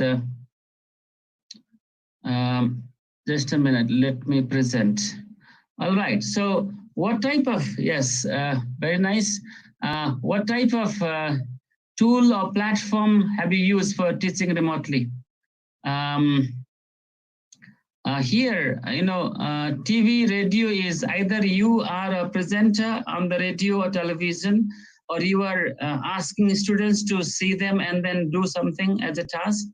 A phone and SMS is you call them, they call you, use a text message and help them. And print media is sending materials via, or by post, or maybe some sort of, local arrangement. And this LMS is Moodle and Google Classroom. That's actually famous.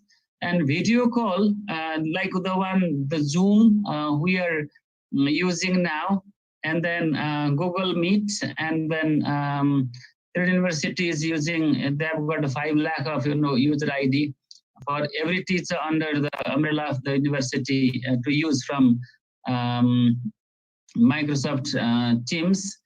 Yes, and social media is helping students via Messenger or sort of video call there on the Messenger. Let us see. So could you please everyone you can choose any number. You can choose. I mean, if you have not used, don't click. Okay, but if you have used, then click that one. Okay, you've written here on the chat box. I cannot include that here, but I can see using Messenger. Miragewali Palpa, Meslamsal, Messenger, video call, all this. All right, now I think we can stop here. So now you can see that the most widely used remote teaching platform is Google Meet, Zoom, or whatever this video conferencing, 28%, and social media, 27% of you, and then comes 18, that is phone or SMS, and then print media, 11, and then, sorry, now LMS goes 12, print media 11, phone now goes up, and finally TV, radio 3%. Okay, thank you. Now, next, with the, okay. Yes, with the same, number. If it asks the number, you input the same number. If not, yeah, I mean, if it doesn't ask, then just go there. Okay, so can you write what has been the most useful? I mean, this time you can write any other thing that I have not listed. It could be anything, okay? Just pick one that you found most useful. Zoom video, Messenger, everybody please write. Let us see. I mean, if it is repeated, no problem. Everyone has to write. Zoom, Cloud Class, Zoom, Messenger, okay. Yes, social media is easier, circulate, Messenger, mobile, Zoom. Please write, only 13, 14, okay? Just write what you found most useful, the ones that you've used, okay? So here, yes, Zoom Cloud goes, I think, high. It came high even earlier, okay? Yes. 28. There are 204 participants, only 28 responding. Please do. It's nice to, have your voice.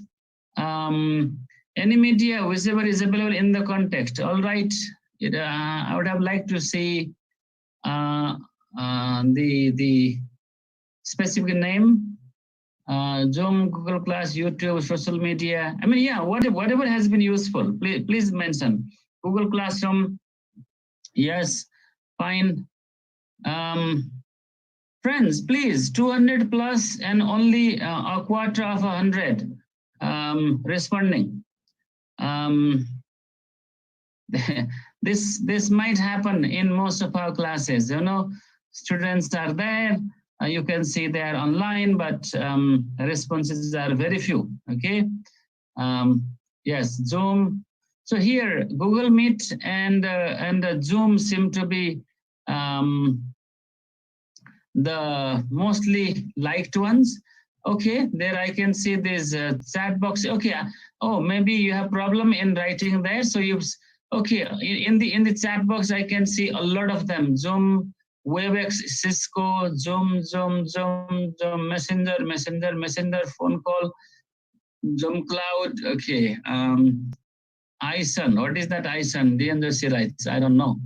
And Google Classroom, Saratji writes. Okay, please write everybody. Okay, not privately. Zoom. Okay, what is this? Jitsi Meet. I don't know. Skype. All right. Okay. Remote area radio. Okay. Question mark. Tekaram Khatioda gives a question mark. I don't know why. Maybe you didn't use or you can decide. I don't know. All right. Now, thank you so much. So this is the response here. Okay. This is the response. So you can see that now we also saw in the earlier, task that we are mostly using these video conferencing things than other things. So now, how to maximize learning then? So if we are using video conferencing more, or Google Class, or Moodle, I didn't see any, and then I saw certain things that I've not used. So how to make them most effective in our lesson delivery? That's our question today. And I have not promised to give you ideas, but I promised to ask you questions what works. Okay. All right. Now, see, what we have done is now we have made a transition from this kind of human interaction, teacher students in the class, and then, everything is so personalized, and we can see the social feeling there, and then body language, all these things, and we can see if somebody is not feeling good. Now into this, so the teacher appears on this, and okay, she might see, but just the head only, or a little part of you, and then you don't know what you can turn off your video. So that's something is happening, but we have made a transition. We are making a transition, or we'll make a transition to remote learning or remote teaching. Now, and then we might feel that I have discussed this in other platforms as well. We were not prepared for this. We were in our comfort zone.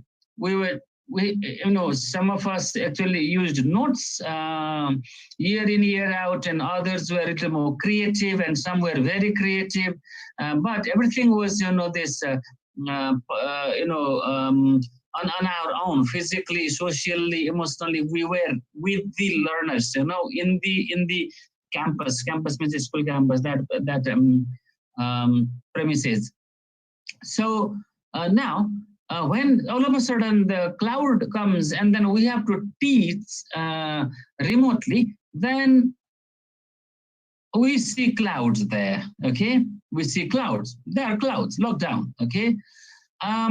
Because we were not trained formally for using these kind of tools. We were not supported financially, whatever, or morally to be prepared for this. Some of us were, but not many of us. But here, let us see that every cloud has silver lining. Means we have some good things. We can do something better than we've been doing. For example, if I want to show you a video now, I can easily show you a video. I don't need to prepare anything. I just need to have a link, a local link or online link. So that works. And I can do some tricks like that. I did just before. So there are some good things there. So let us bear with it. Let's go ahead so that we will be doing justice to our profession, to our students, and to the commitment that we have made. Now, then, Now let us come to a little bit serious questions here. When we decide to teach remotely, then what are the questions that we need to answer? Okay, we have a few questions here. Let us answer these questions.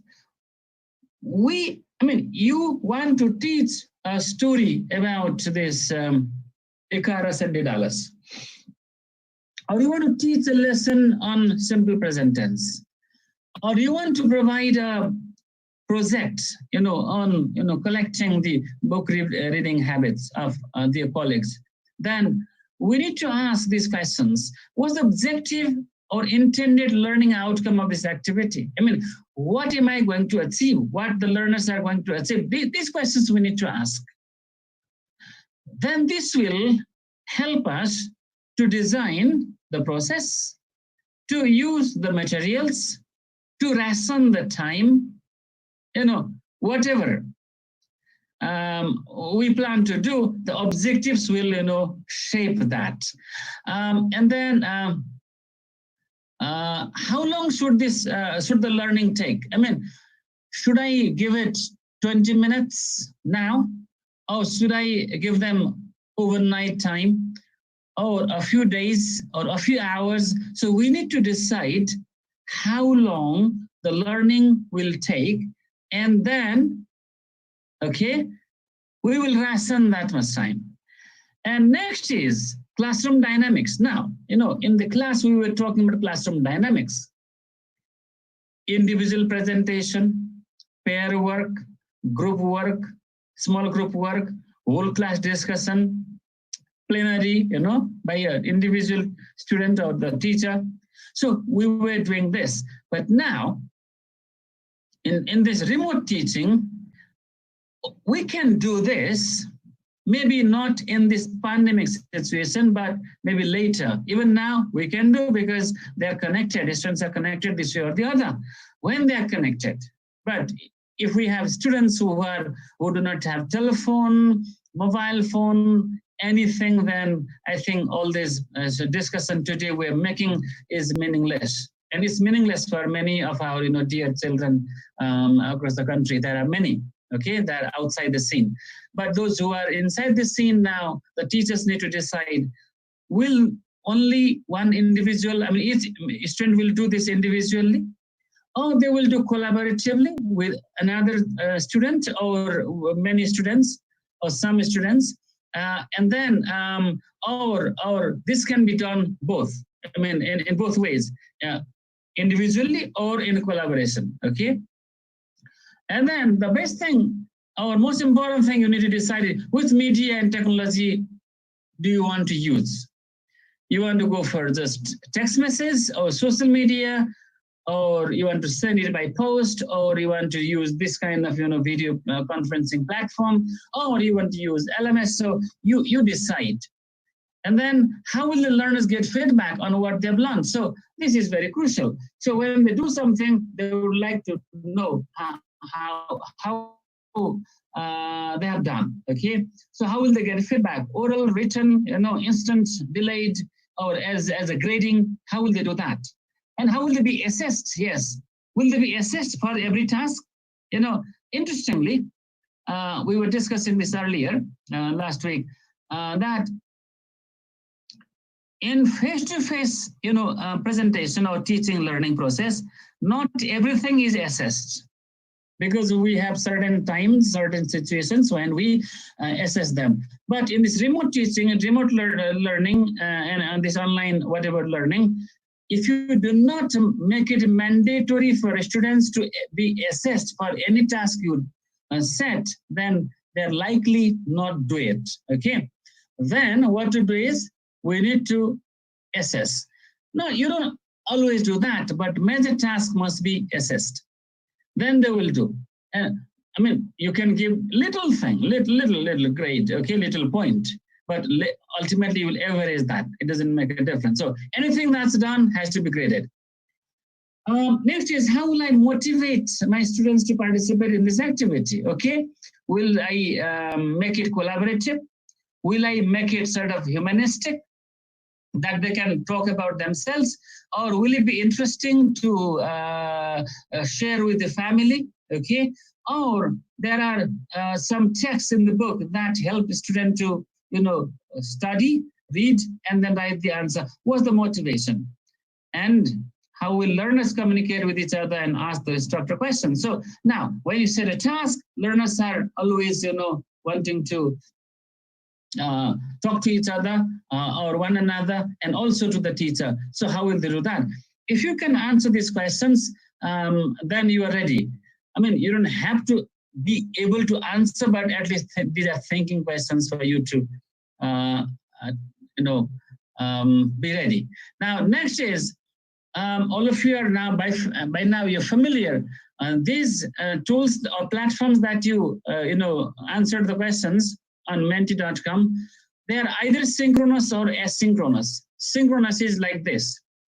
We are in the same place virtually at the same time. So this is synchronous. We can talk back and forth. But asynchronous is, I send a text message and learners might respond later. I might set a video on online mode, then you can respond later. Okay, so these are asynchronous. Television is asynchronous because you prepare a program and then they present it, and then learners will watch your session, but you are not there. They watch you, but you are not there actually. You are not physically there. So these are sort of synchronous and asynchronous modes. So you need to choose a mix of this or one of them. So what did we discuss earlier is phone or SMS we might be using for teaching remotely, or television or radio. FM radios are very, very famous these days on teaching locally. I was interviewed by 2 FM radios this morning. So so they are trying to find out what works and what doesn't work. And social media, I think, is best for young kids these days. Or if you're in a college and then you've got this complex systems, Moodle, Google Class, whatever, you can use them. And then print media, I mean, if you can send something, buy something, okay. So that's also very good because they feel that they can read without any hassle of technology. And then this video call has been the most famous now, sort of fashionable. So these are the things you choose, which one you have, which is available, and which the students will, like. Now let us try. So I will, I'll send you this link, and then you go to the link. I will send the link here. Okay, where is it? Okay. Or chat. So I'm sending this link. Go there, and then I'll tell you what to do. Okay, it's very simple. What to do is you will click this. You'll go there, and then you will, write your idea of how to, how to make our teaching learning situation learner engaging. So would you please come here and then write, maybe to make it easier. So just a minute, just wait. Okay. So maybe, yes. So you write in one box, okay? So how can we make our teaching learning learner engaging? How can they be engaged in our activities? So can you write in words or in sentences or phrases, whatever? Can you just write? I think you all can enter. You just click that, and the link will lead you to this page, okay? So use video calling for teaching. All right, one, love the way you are presenting. Don't write in somebody's box, okay? Write in your own box. Keep it up, and providing tasks, maybe Yes. Okay. Okay. Fine.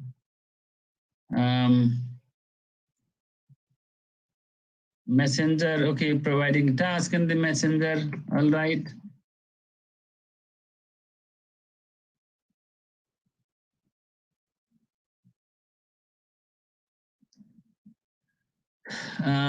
Okay. No need to write name. Okay, fine, thank you. But it takes time because we. What is this? Excellent. What do you mean by this? You. I mean, encourage them, motivate them by using good words. Is that what you mean? Video calling, providing worksheets, school report, Google Class can be used, but within the Google Class, how can we make them engaged? Okay, because the students may come to Google Class, but they may not be engaged actually.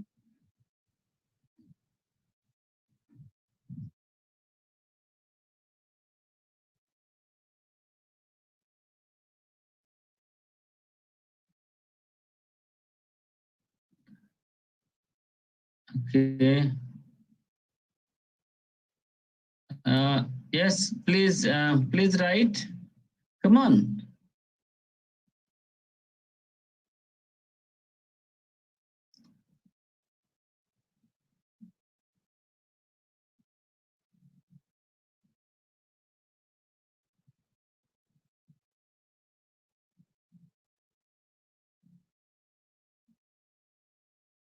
Radio, okay, providing worksheet, create interactive games, making interactive. We are learning to use, okay, quizzing, yes. Discussion class, yes. Google Forms, yes. Okay. Online worksheets. Nearpod, I mean, you are okay. A Nearpod Socrative can be used, all right. What you use is fine, but how you use, I mean, online worksheets, okay. I think that is what you want to say. Yes, okay. All right. Maybe there are some friends who have written here in chat box, role playing, assigning tasks, synchronous method is more city-centered. Yes, yes, you're right. Yes, you're right. Okay. Mero naam Rajiv ho. Okay, fine. All right. Good. Yeah, respected Senior Vice President, could you please manage it? We have 10-minute plus. Okay. Okay. Okay. Fine. All right. Thank you. So now let us go on. Thank you so much for your inputs. All right. Now let me go further. Now I've got some ideas to share with you here. A few things here. Okay. Now, for engaging learners, there are more non-pedagogical things than pedagogical. For example, you need to make housekeeping rules. When they can call you, what they can say, when they can write to you, or when they can expect. I mean, there must be some house rule, so students will not overreact or get hidden. Okay, I mean, stay hidden. So this is something we need to think.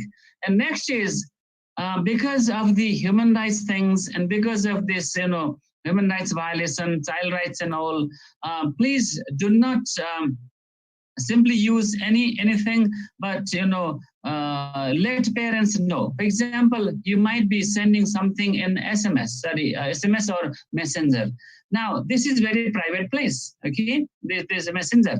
Then learners should tell, or you should tell the parents that, okay, this is what your child is doing, using, so please watch out. That will be very, very useful for managing your lessons. And then next is, learners may not know how to use something. So learner training is very, very important. Teach them how to use this, okay? so that they will not be technically, Sir, could you please make it avoid? Okay, thank you. Yes, yes. And then also netiquette like bullying, online, and then, using others' materials or data, or maybe using bad words. So this netiquette we must be teaching. And then next is plan lessons. Okay, you're raising hands, but let me, because of time, maybe I'll try at the end. Plan lessons based on the textbook, okay? Do not bring something just out of the blue. So, but also link it to the local environment so that the task makes sense. And also, set tasks that they can do from their surroundings, like family or anything that is there in the family or in their homes. And also you can take a thematic, daily theme. For example, the environment, the friendship, the family, my health, my food, all these kind of things. Then they will be happy to write about, this works for even bachelor's level, there are ways of, setting tasks. And then make sure materials are interesting to students, because if they're too difficult or too easy, they will not be, with us. And also, if you are doing online using this platform, then send a video to say hello, to saying what you are doing or something. Tell them about yourself so they can send back something in text messages. You can also send text messages to tell the same thing if there is no video facility. And then maybe send a word every day, or make sure that they get one word every day. Like wordspeech.com is a website which will send you one word and its meanings and etymology, everything. And then, send photos of something. If you cannot send the material, then photo, like mobile shot is very useful and handy. And also send them, short poems or, audio files or sometimes video files, so that learners will find it interesting to have different modalities of, text. And now I'm about to finish it. So make sure the tasks are related to life. If they are not related to life, their immediate life, they will not like it. So link it in some way, and then make sure they are collaborative. The tasks are collaborative. Sorry, this is tasks, not task. Okay. And so they are collaborative. Learners do some collaboration with someone. It doesn't have to be with your colleagues. They're colleagues only. And you provide feedback. Also, you empathize. They might be they might be having hassles in managing the technology. So empathize, and also make sure that these tasks promote creativity. Now let me show you one creativity based upon this technology. You might have seen this because it was from open source. If you have seen this, that's okay. But I'm going to show you anyway. Now share computer sound. So I think you'll hear this. Let us see this.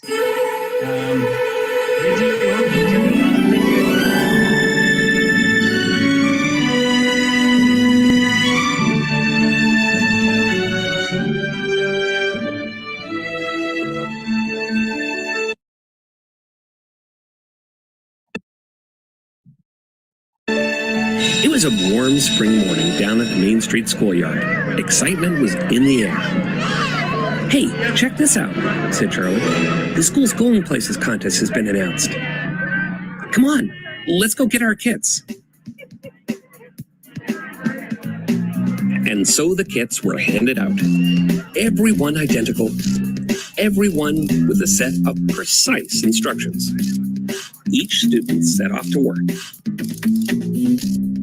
Charlie knew how to follow directions. He made great progress and was quite proud of his work. Meanwhile, Maya was taking her time. She watched the world around her, noticing other ways things go places.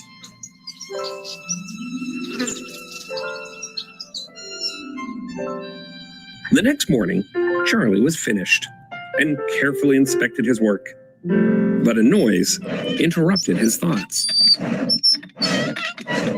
Wow, said Charlie. What is that? You didn't follow the directions, did you? I started to, said Maya, but I wanted to try. Have to do with a go-kart? Asked Charlie. Who said it had to be a go-kart? Suddenly my project doesn't look very exciting. Oh, but you're a great builder, said Maya. Hey, maybe we should work together. And so they did. First, they compared notes. Charlie was good at details. Maya, good at dreaming up ideas. Each had a different approach to getting things done. Then they got to work. Side by side, they helped one another to build something new, something inspired, something spectacular. The next morning, everyone gathered for the final challenge, the big race. Each student stood alongside his or her finished project, each cart a perfect replica. Well, almost perfect. Ready? Asked Charlie. Ready as I'll ever be, said Maya. Some of the other students weren't so convinced. Ha! You may think you're going places, but you're just going to lose. Students, start your region. On your mark, get set. Charlie shouted, Maya, you're all ahead of us. What are we waiting for? No worries, said Maya. Flaps down, throttle up. What? Whoa, did you see that? And we have our winner. Charlie and Maya were ecstatic. We did it. We finished, said Charlie. Finished? I don't think so. We've only just begun. Right. Flaps down, throttle up. And off they went. They really were going places. They were going above and beyond.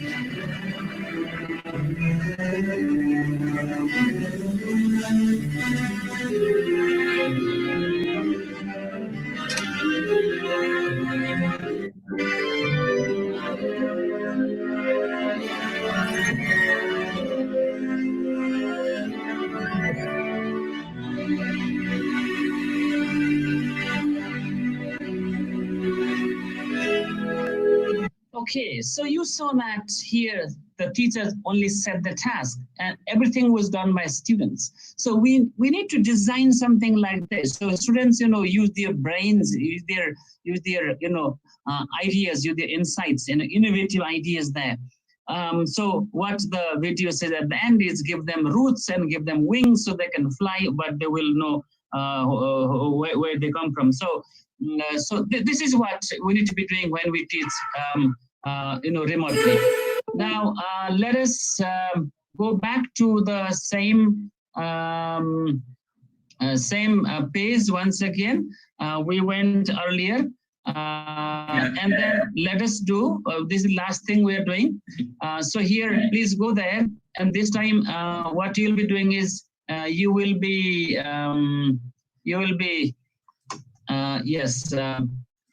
come to the bottom where I insert one table once again, and then maybe I'll make it smaller. And then can you write one word that you like to use? Maybe that you think is beautiful in relation to teaching learning, okay? Any word that you would like to think of. Can you write one word, just one word, okay? Anything. Let's see what words will come. The last thing we're doing. Yes, please write one word, just one word, any word. Teaching learning. It's about teaching learning, it's about something we learned today, or it's about children, students, anything.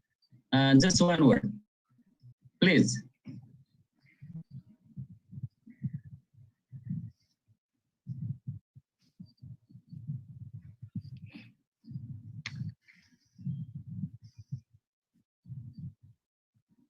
Yes, others can write in the chat box. Okay. Yeah.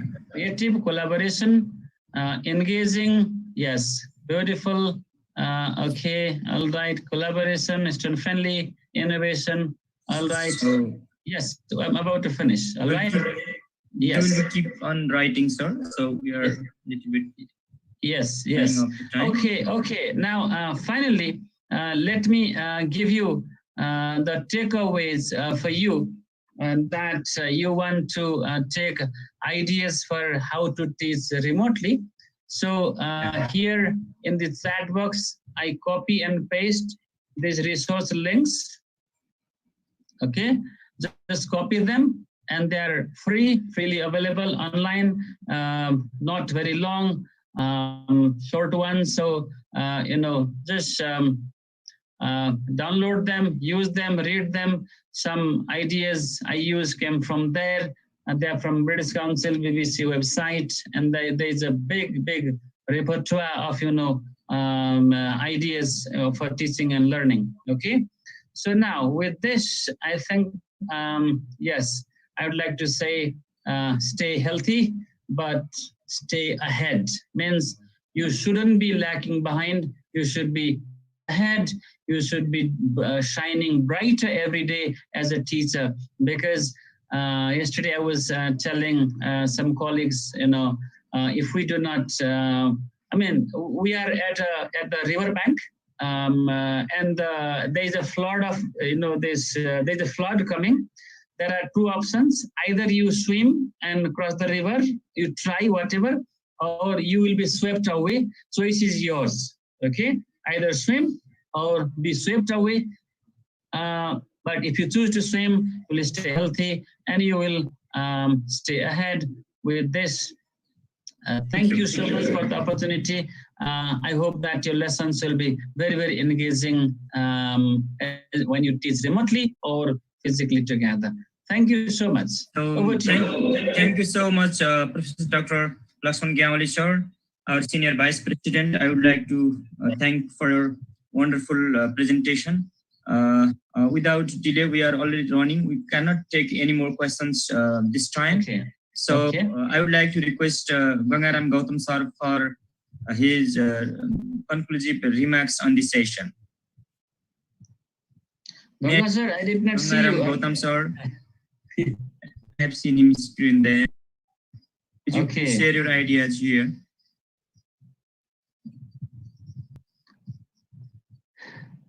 Can anyone make it possible to speak there on mute? Ganga sir has a microphone on, but video off. Yeah.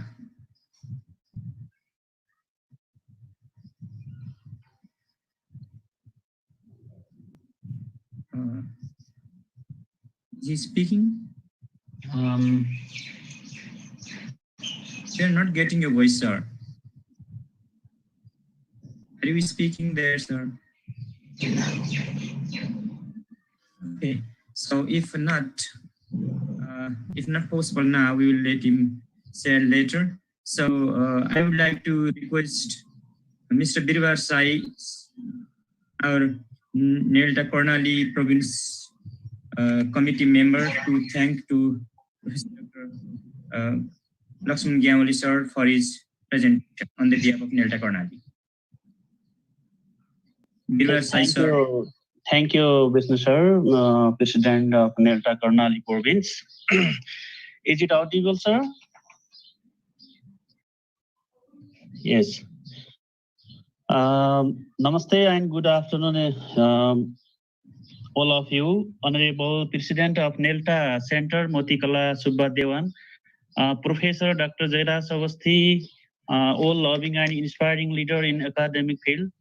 National Director of NELTA, Mr. Hemantaraj Dahal, very dynamic leader of this organization.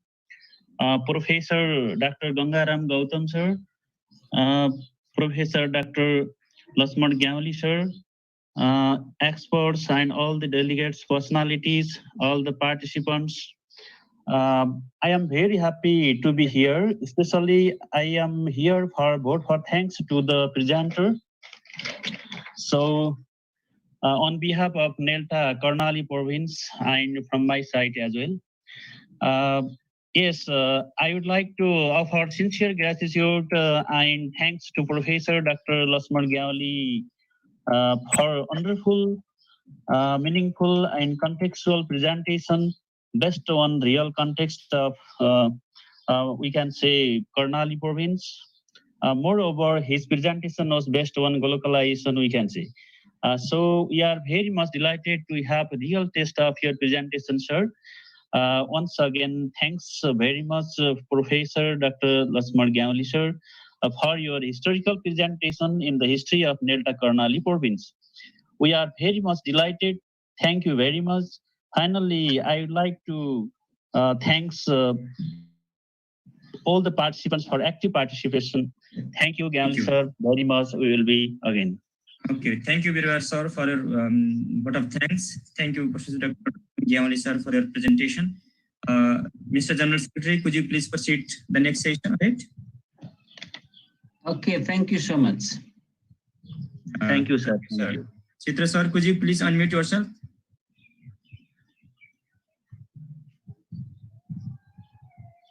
Thank you so much, Vishnu sir. So we are very sorry because we couldn't give full time to our Professor Dr.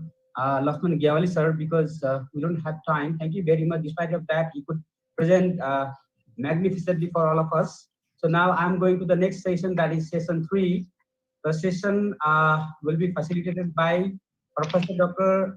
Ananda Prasad Sharma, Professor of Tribhuvan University, and the topic of the presentation or the topic of the session will be reading to close, reading of a text.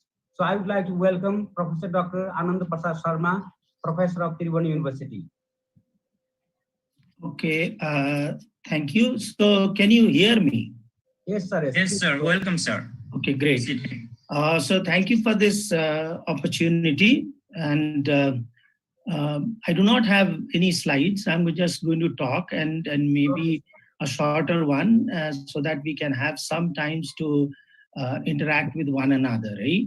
So the title of my presentation is Reading to Close Reading of a Text. I would have simply said just reading of a text, but I just wanted to speculate upon how the idea of reading progresses from one stage to the final stage, which let us say call it the close reading or contemplating upon the text. Let me begin with an incident in a classroom that I encountered. It was an MA first semester students, and I was teaching the text. I'll be using the word text throughout this presentation. I was teaching the text called The Wuthering Heights. And I asked the students to come go home next day and read at least the first 100 pages of the novel. Next day, there was this girl sitting in the front bench, and I looked at her book, and I asked her, "What is your experience of reading 100 pages? How did it go?" She told me that she could not go beyond 2 pages.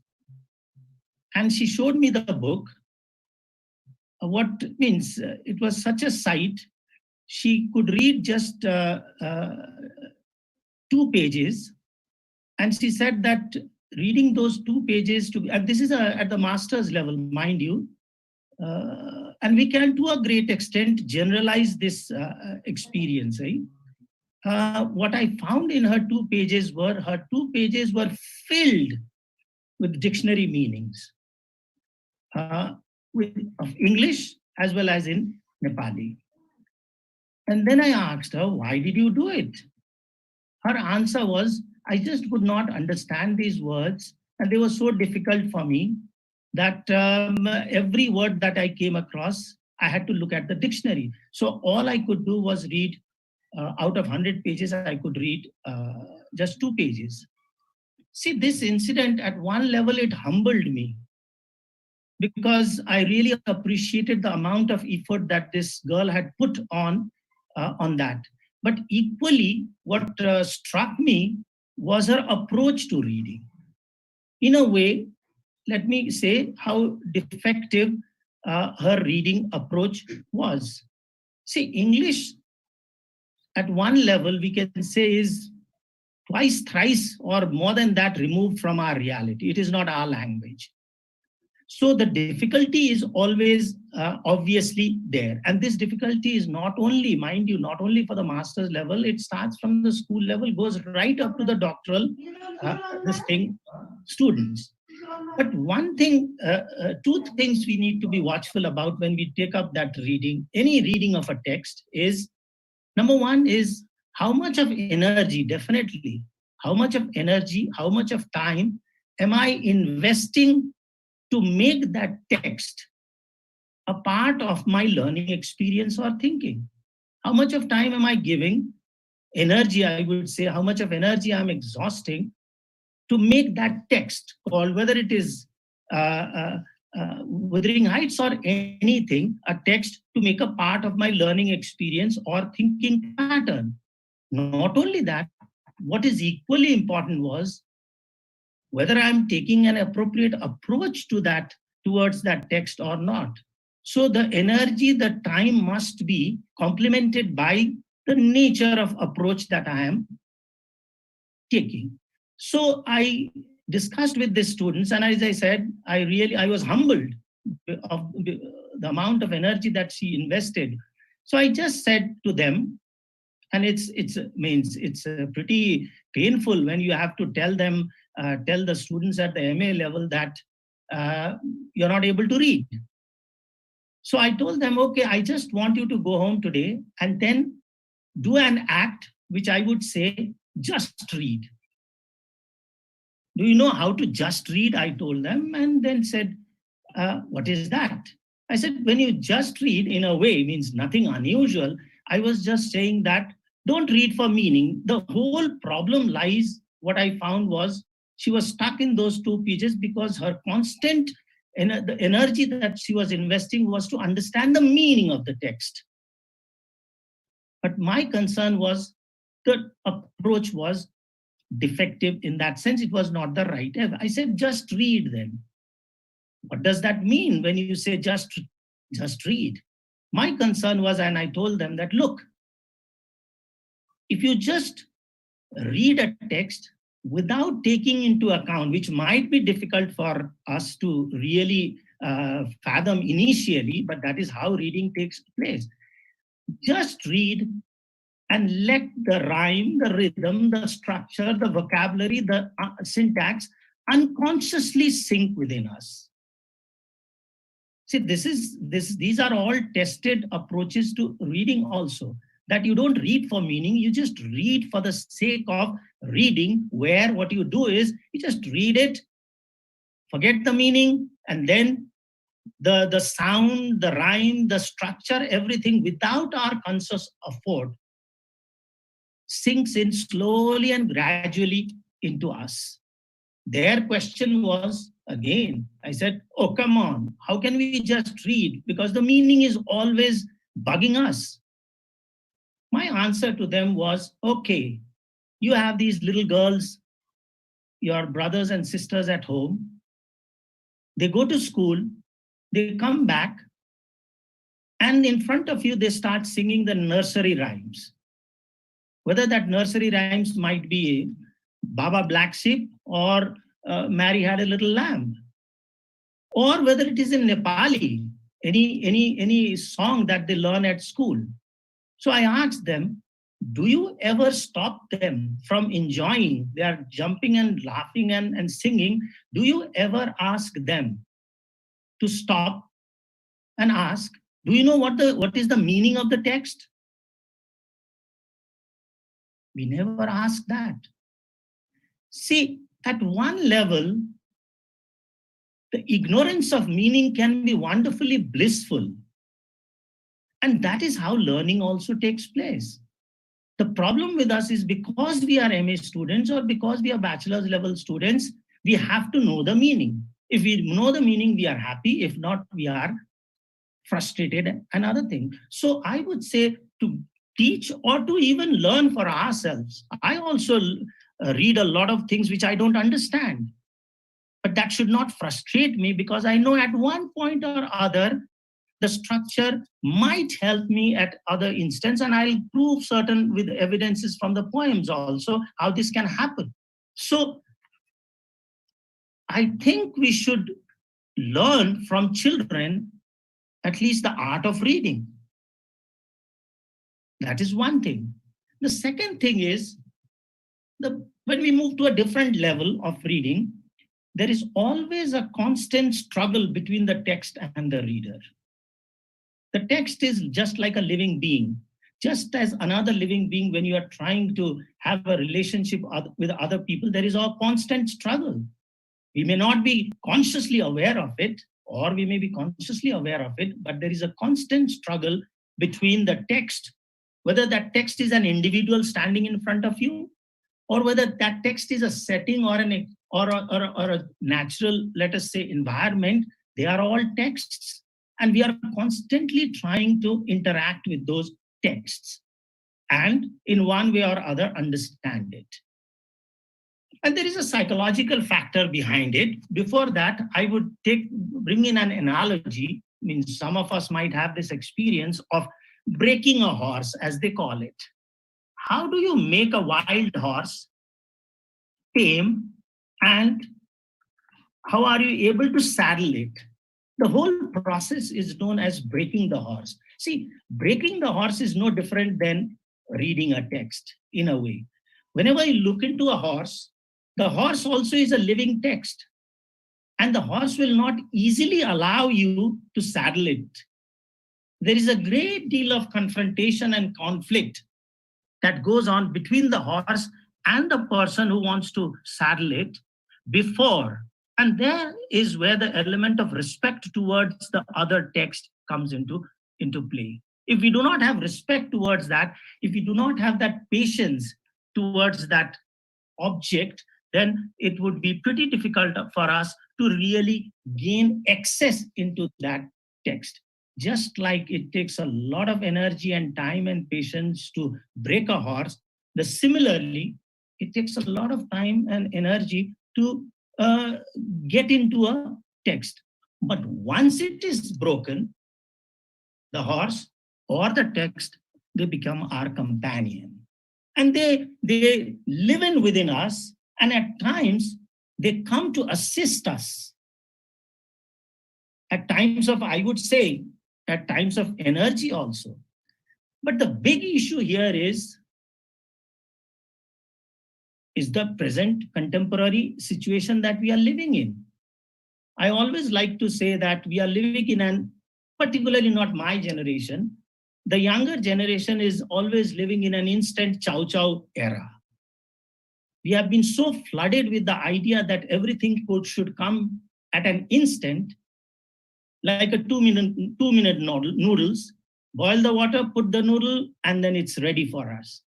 The speed itself is so distressing, I would say, that you have to have 3G. No, 3G is not sufficient. You need 4G. 4G is not sufficient. You need 5G. So we have, see, at the present time, we have been bitten by this, or we have been, let us say, haunted by this coronavirus. But equally, we would say our present generation, I'm not accusing the whole generation, they have their own values. The present generation, that the young generation, it seems, has been bitten by the impatience virus also. There is a virus which we can call the impatience virus. We do not have patience. And this impatience virus is a big obstacle, is, I would say, the biggest obstacle in our art of reading, because it does not allow us at times to contemplate. And if we really want to understand what is the meaning of a text, contemplation is something that we have to be careful about. So that is the second idea that we need to be watchful about. The third thing that I want to put forward is, once we have eased ourselves with the text by engaging consistently with the text, by showing our conviction, commitment, and dedication towards our text, just like the horse, the text will also allow access into its domain. The text is an amazing object, like a human being, highly complex, but it will allow us to get into it if we have that kind of dedication and conviction. And there is where we get into the close reading of the text, which, let us say, the meaning, interpretation, whatever you want to call it, but I would simply give one word called reading of a text. The question is, how do we do it? Let me quote a statement from the Book of Exhortations. In one place, that Book of Exhortations, it's a Christian, let us say, a text, which says that if you can see, look. And if you can look, observe.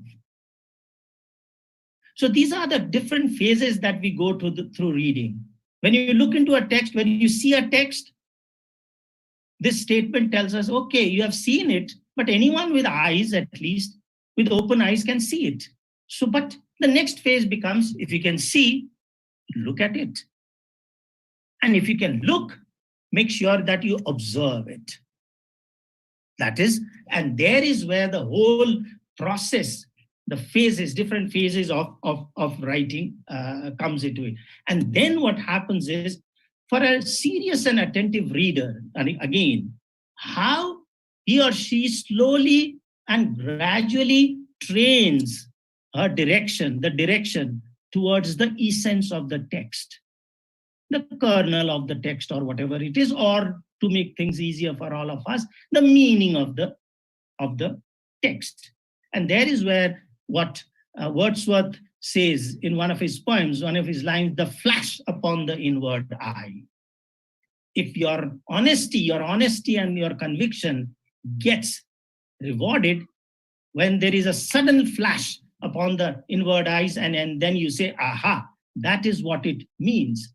It is at that point that the text has reciprocated towards us. The reciprocation, there is always this. How do you reciprocate with one another? That is it. And at that point, what happens is you get that essence of what the real meaning is. To use a highly religious term, it may sound pretty hyperbolic. It is just like when someone says, Aham Brahmasmi, because that is the ultimate aim. That is what the girl told me. I wanted to know the meaning. There it is the meaning, takes all the way to the absolute. Here it is the meaning is what was haunting her, and she was trying to get into it. So that is it. So now let me provide some concrete examples, which I think can help us realize what reading really is. Let me begin with a statement that I don't hesitate to say that all creative writings are acts of reading. All creative writings, or let us put it, all critical writings are also acts of reading. If you cannot read well, you cannot think well. You cannot write well. So whether it is Wordsworth or Robert Frost or any other Nobel Prize winner, what I would say is their writing is an act of reading. They could come up with such brilliant pieces of writing because they are good readers. Whether that good reading is about an experience, that also is a text, I would say. An experience is also a text, which you reflect upon, you read it properly, and then you come up with what you have contemplated upon. So let me read how the reading progresses. And as I said, it is always from the most obvious and physical, like the alphabets. The alphabets join, turn into words, they get into sentences, and then they create everything is a text in that sense, and they broaden up their, let us say, the landscape. Let me read certain lines. The first poem that I want to talk about is Stopping by the Woods on a Snowy Evening. Here is Robert Frost, let us say the poet, on a horseback. Let's imagine that it is the poet on a horseback, and he says, the very first line of the poem is, whose woods those are, I think I know. Now that is the text that is in front of him. And how does he look into the text? How does he read the text? He says, I don't want the neighbor to know that I'm standing here. I don't want anyone to disturb me while I'm watching. And he even reads what the horse might be thinking. He says, my horse might be thinking pretty queer to stop at such a situation. But what is most interesting about this poem is, if we remove, just for the sake of experiment, if we remove the last stanza of this poem, then the poem becomes a mere descriptive piece of writing. The energy, the wisdom, or the essence of the poem cannot be, in a way, let us say, deduced if we remove the last stanza, which reads, let me read, the woods are lovely, dark and deep, but I have promises to keep and miles to go before I sleep and miles to go before I sleep. Now, where does this last stanza come from? Obviously, this last stanza comes from his reading of the physical environment text that he was looking into. So every time we are looking into a text, honestly, at this time, I'm looking into you, and you are looking at me, and we are all text in that manner, and we are making our own observations and reading about each other. So when you look into that, the physical world of the snow-filled location, the horse, the trees, and all those things ultimately leads the writer to contemplate on this issue. And that's his reading. The last stanza, I would say, I'm not interested at this point to talk about the images, what image is there, what are the kinds of repetitions. My interest is what significance does the last stanza have, and what can it teach us about the art of reading? So his conclusion is based on the reading that he has done that come to us in the 2-3 stanzas earlier than that. Let me give you another example from Wordsworth. How reading at times can be, we can have things instantly understood and say, that's the meaning I know. But sometimes what happens is, our reading, the text also says for a while, let me test your patience and see how much you reflect and visualize me when you are separated and distanced from the experience that you are at present experiencing. Like, I wandered lonely as a cloud, the poem, the short poem. And then the poem is, I don't want to read the whole, but it begins like, I wandered lonely as a cloud that floats over hills and vales, when all at once I saw a crowd, a host of golden daffodils. The poem goes and goes and goes.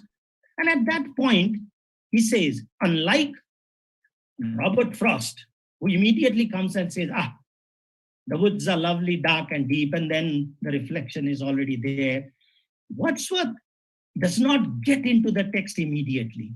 The text is not allowing him to penetrate beneath the surface immediately. And so he says at one point, I gazed and gazed, but little thought what wealth the shore to me had brought. It is taking time. So all readings, when you encounter a text, some of the text come to us immediately.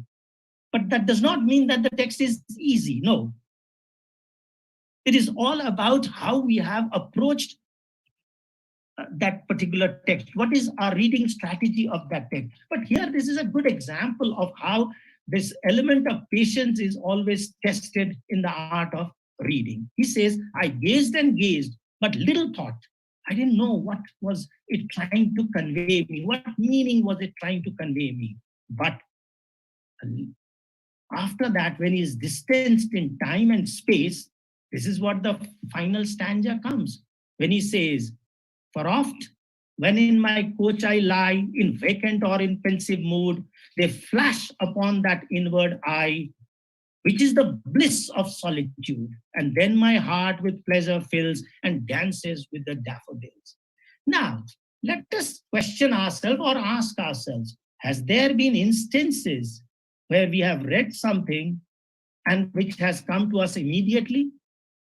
And there are instances when we have read something, we stopped reading, and then we go out for a walk, and suddenly some text in front of us immediately makes that which was missing, that which was not coming to us earlier, suddenly it becomes a part of our experience and it becomes a part of our thinking pattern. So that's the second different types of reading that we can experience. The third type, it says, comes from a poem called The Darkling Thrush by Thomas Hardy. If you have read the poem, these are some beautiful poems. The poet comes out, it's the end of the year, and when he looks out, everything seems dead because it's covered with snow. And as if the whole earth has died and it is covered with that is a very symbolic. And he starts with a line called, I leant upon a coppish gate. So there is always this attempt, when you look into a text, always an attempt by the reader to gaze into the text, whether that text comes in the form of a print or whether that text comes in the form of a natural environment. And then he says, oh my God, everything is so dismal and gloomy. And he sees no life there. But suddenly the poet comes up with there's a stanza, the last two stanzas, I want to read it. He says, at once a voice arose among the bleak twigs overhead in a full-hearted even song of joy illimited. An aged thrush, frail, gaunt, and small, in blast beruffled plume, had chosen thus to fling his soul upon the growing gloom.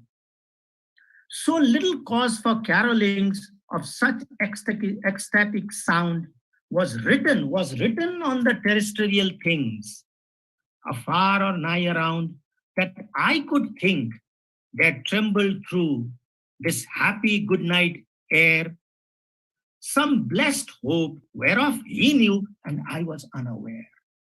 Now look at this. The first poem, it comes to us, the problem, the resolution, everything is there. The second poem, it takes a time and distance. The third poem, you have to realize, and maybe still at that point the writer has not been able to read, and he's amazed that what could this bird see or what could this bird read in that gloomy, dismal atmosphere, which I cannot read, which as a human being, I cannot read.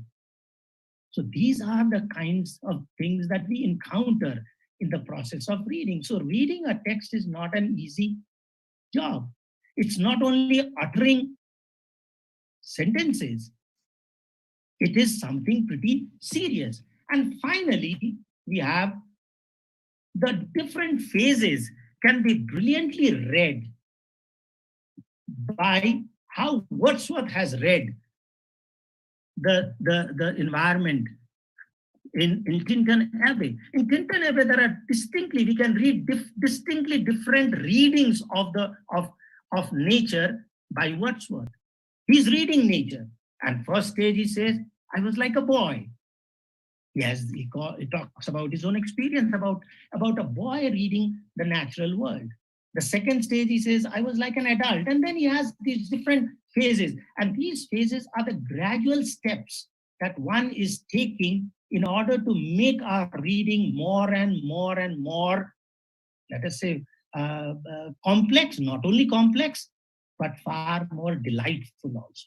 And at one point, he comes up and says, the final reading, he says, is when he says, this is how I read as a child, this is how I read nature as an adult, and this is how I read as I grew up, and then this is my final reading of what nature really is. When he says, looks up at nature and says, the anchor of my purest thought, the nurse, the guide, the guardian of my heart and soul, of all my moral being. He has read the text. The text has reciprocated. And then only he could come up with such an observation. So you need, see, this is what close reading is. It is the contemplation of an experience, and it need not be documented all the time. Reading does not mean, oh, where is the text? Print my visual text. The texts are all around us, and consistently we are reading. And so in one way, I can also assert that we cannot not read. We are always reading, even when we are closing our this thing eyes. And so how it starts from the most obvious, from the physical, like when Wordsworth says, I was like a boy and I was to break the branches and pull down the, let us say, think these things and be disruptive, to how he gradually realizes that he is a part of nature. That's the reading. And when he tells his sister that nature never betrays the heart that trusts her, that is his ultimate conclusion of his reading of nature. So, and it takes time to sink in, mind you.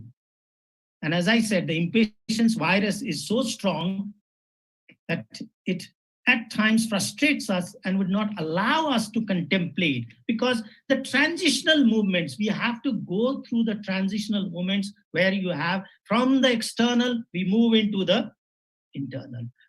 From the surface structure, we move into the deep structure. And it is at that point that reading gets completed. So as I said, all creative writings or any critical writings are acts of reading, because that is the time when we reciprocate, when the text reciprocates and opens itself to the reader. And it is this realization that is the expression of Hamlet when he says, what a piece of work is man. He didn't come up immediately. He was reading the text throughout, what things are happening, or the whole philosophical soliloquy which says to be or not to be. So these are, when you cross the threshold, when you move from one stage to another, then only you can come up with such an expression. So in a way, reading allows us, in maybe 7 minutes, I'll finish. Reading allows the readers to think, and to think what? To think those thoughts that otherwise would have gone unnoticed and unrecognized. And the more problems a text can generate, the more fertile the ground for this thing, thinking. So when we close read, or let me forget the word read, if we are a genuine reader, good reader, when we read, we engage in ourselves in the discipline of what we call the attentive deciphering. You are deducing things. If you are a good reader, immediately you start deciphering things. And I always love this man. I read him a lot. And a person who can teach us the art of deciphering is Sherlock Holmes. Let me read a segment of his story called The Adventure of the Blue Carbuncle. Here is a text. A hat suddenly comes, a hat and a goose suddenly out of, means the story, if you want to read it, wonderful, but it comes in front of the table, is found on, if they find, Dr. Watson and Sherlock Holmes find a hat and a goose in front of them. It comes out of nowhere. And when something comes out of nowhere, Dr. Watson says, and I'll read it, when Sherlock Holmes asks, what do you see? And here is what that book of exhortation, if you can see, look, if you can look, observe. He says, I can see nothing. I only see those two things, said I, handing it back to my friend. On the contrary, Watson, you can see everything. You fail, however, to reason from what you see. And that is where the reading gets completed. If we cannot realize or observe and come up with some form of contemplation, that's why I said Robert Frost's poem would be meaningless, honestly, if the last stanza is removed. The crux, the reading, the real reading is the last paragraph. So in a way, we can go back, start the poem from the last paragraph, and then say, how did this fellow come to this kind of reading of a text and then read it from the top? So let me read it. And he says, what is the problem? He says, you are too timid in drawing your inferences. So this discipline of attentive deciphering is something. And then he says, okay, then tell me, what do you read? What do you see here? Then he says, let me read some of the segments. He picked it up and gazed at it in a peculiar introspective fashion. That is what reading is, which was characteristic of him. It is perhaps, and then he comes up with this, some observation, inferences. He says that the man was highly intellectual. You don't see anything. What are you looking at is a hat and a goose. One thing, he says he was fairly high, economically he was fine. Nowadays, his fortunes have declined. There is some sort of evil. Maybe he has started drinking. And one amazing thing he says is that maybe his wife has ceased to love him. And there are a host of other observations. I don't want to, I want to interact with you with any questions that you have. And he says, okay, fine. How could you look into a text and say this man's wife has ceased to love him? He might be a bachelor also. So Sherlock Holmes has his own answers, which I don't want to talk about, because what I appreciate about detective writings, and particularly about, they teach us amazing ways and approaches to this reading.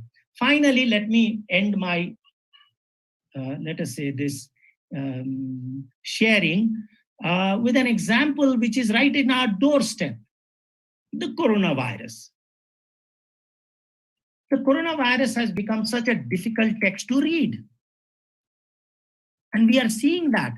There is a constant, like I said, whether it is the horse and the man, or whether it is the printed text or with a reader, or it is the visual text and the audience, whatever you might, let us say, think over. The interesting thing is that what we have seen with this coronavirus text is, for the last 6 months, what we are experiencing is how there is a constant struggle between the virus called coronavirus, a text called coronavirus, and the scientists, and how these scientists are attempting to read this text and how the text is evading them, how evasive this text is.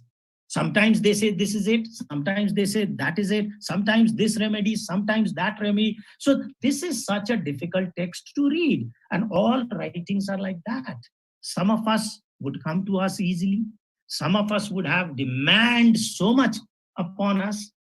Some of us maybe for times, like the daffodils, it will take time to sink in before the text can come. So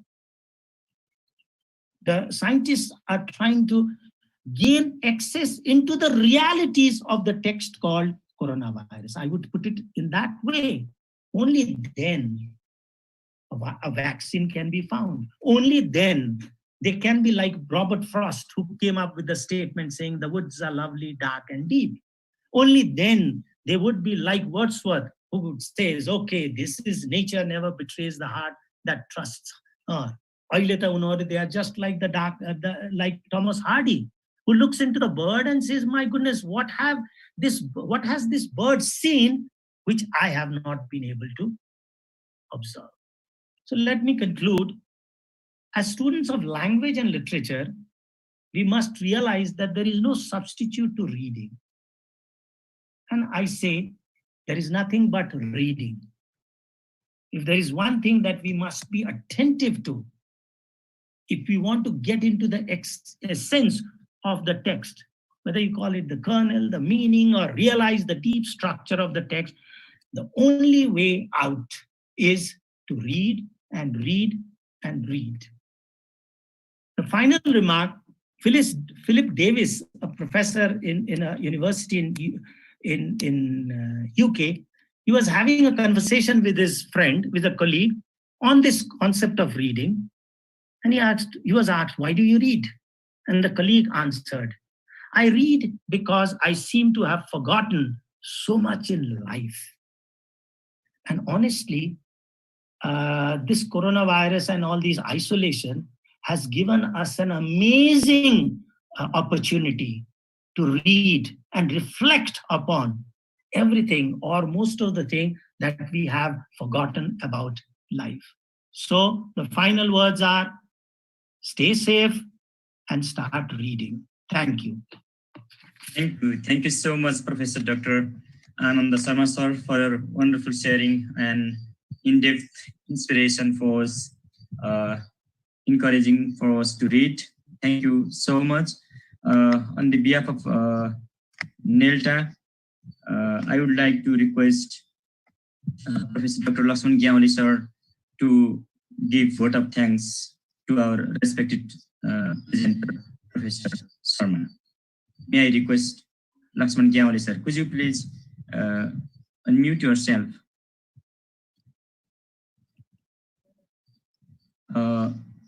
Navarajji, could you make it possible to make him speak? Okay. Thank you, sir. Anand sir, nice to see you in this. Thank you for the invitation. Yeah, NELTA has been very busy, from east to west these days. Yes. And we have been busy.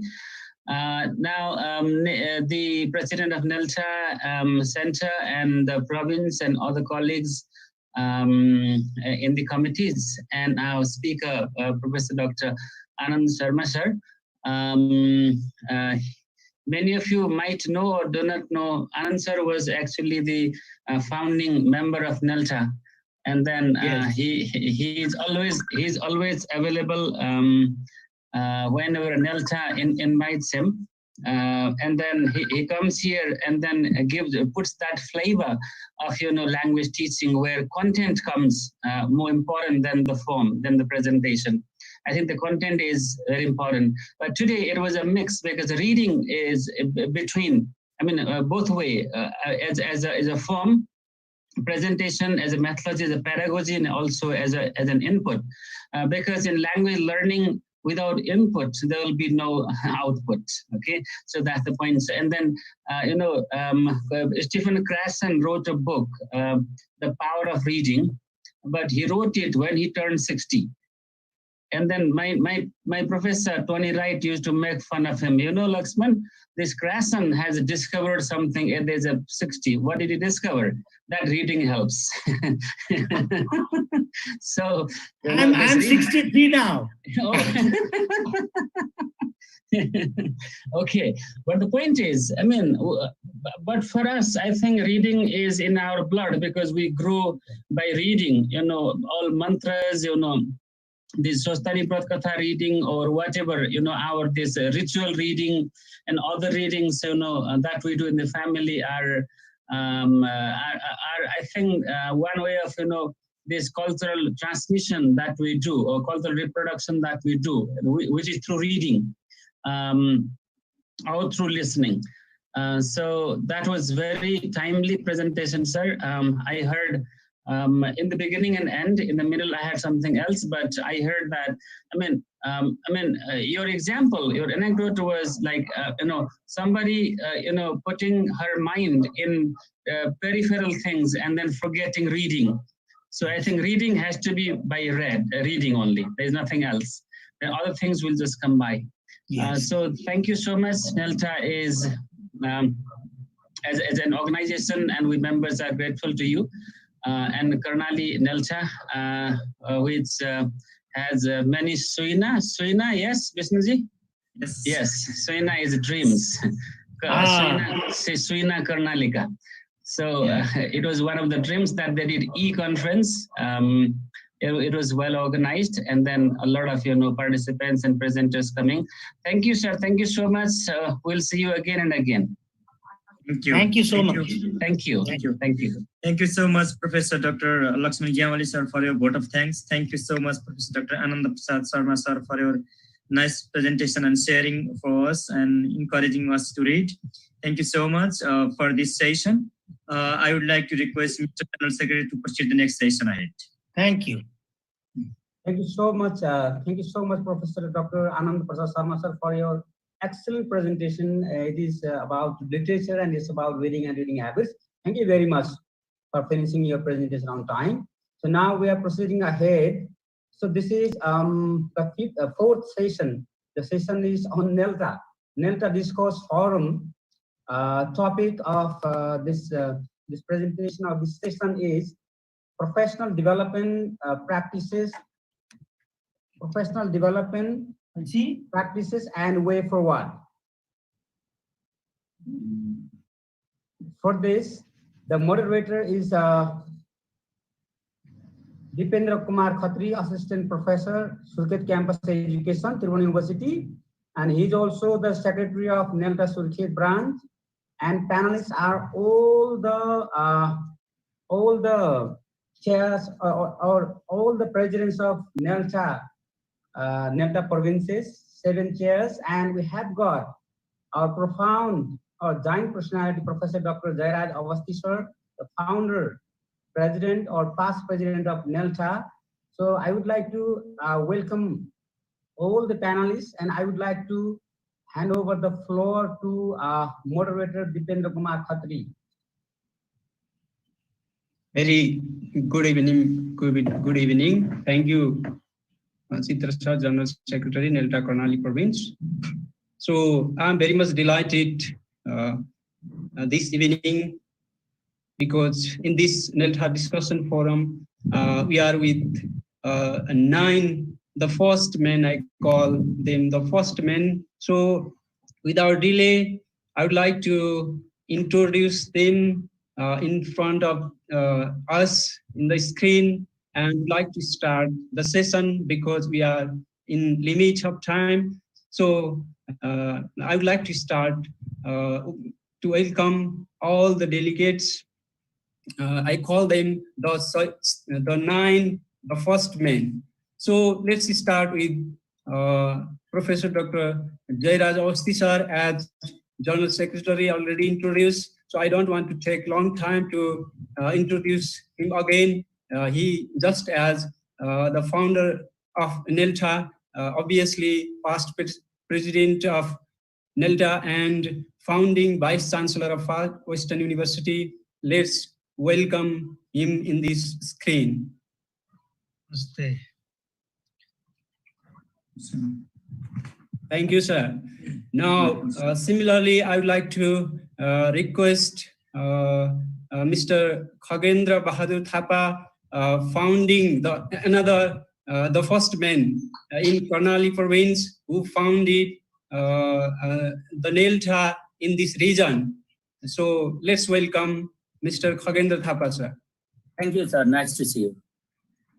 Thank you, sir.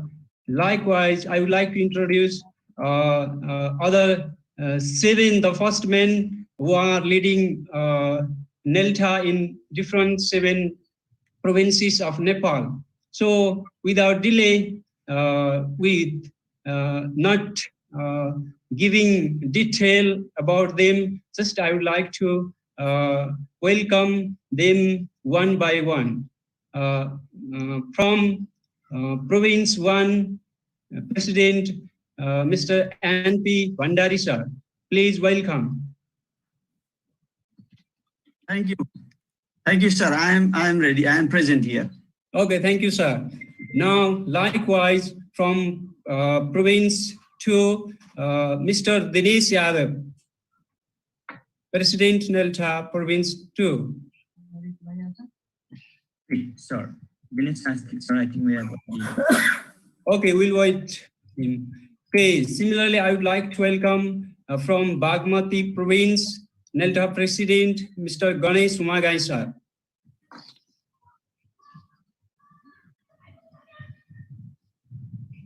Yeah, he's there. Thank you. Namaste, sir. Okay, you are welcome here, sir. Thank you, sir. So, similarly, I would like to welcome Dr. Navaraj Nepani, President, NELTA Gandaki Province.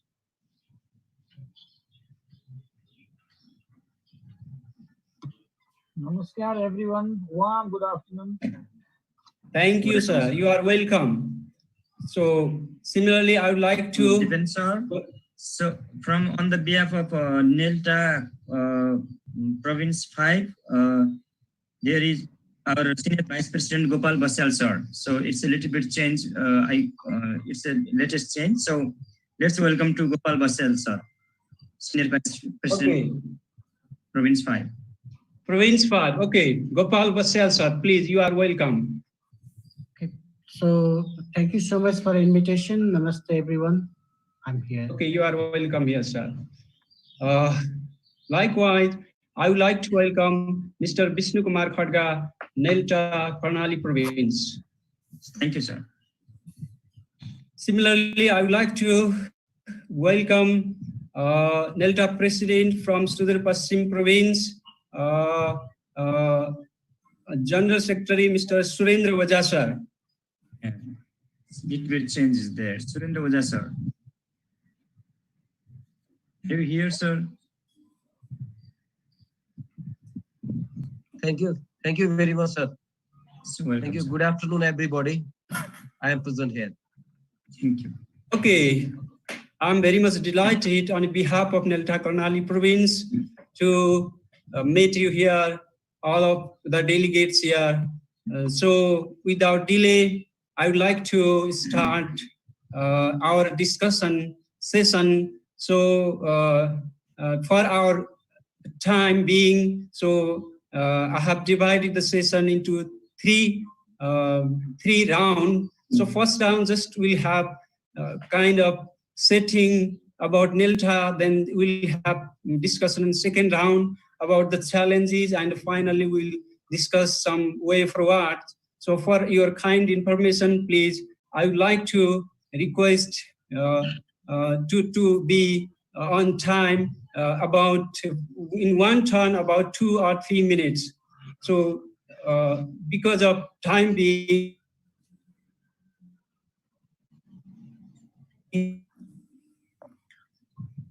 so now let's start without delay. So our audiences, we are eager to listen our delegates. So without making further background, I want to start the session. So to start with, I would like to pose one question to our founder of NELTA, Professor Awasthi sir. Please, would you please enlighten us setting the scene of inception of NELTA in early 1990s? That we remember when we were a small child, we used to listen that English is a Gaikhane Bhasha. So in starting from this attitude of people from Gaikhane Bhasha, now we are in globalized stage. So please, we are eager to listen how English was taken, how English language teaching was going on during this 1990s, early 1990s, and how you were motivated to establish this NELTA as an institution here. Please. Thank you very much. You have given me 3 minutes. I needed 3 hours or maybe 3 weeks to talk about NELTA. Thank you anyway. Sorry for that. Yeah, I have due respect to all the NELTA, presidents and then representatives from the 7 states. Let me give you a small anecdote how we started, what Encourage does. Department of English Education at Kirtipur was very much close to the British Council because we had many teachers who got trained in Britain, including former Vice Chancellor Kedar Bhaktamathema, and when he became Vice Chancellor, he sent 5 people to do postgraduate diploma in a row from Faculty of Education. So we used to have the courtesy call at the British Council when we had a new director or assistant director to be posted. So it was in 1992 in the summer, during the same time, Dr. Ramasis Giri, then Mr. Giri and Mr. Jayaraj Avasthi. We 2 people went to the British Council and had a meeting with David Pottinger. That was a courtesy call. Actually, he asked us, can we have a teachers association, non-political. English Teachers Association, and he gave the handbook of Lancaster, say Teachers Association's handbook. And then we said, all right, I mean, we'll explore it. And then we proposed that you need to give us the venue for meeting and maybe tea and biscuits when the meetings are held. So he agreed upon that. So we both contemplated for a week. You know, NELTA history has some wrong inception notices also. So let me tell you clearly how it was incepted. So we both, two people, went to Kirtipur, contemplated for a week what to do and who to call to.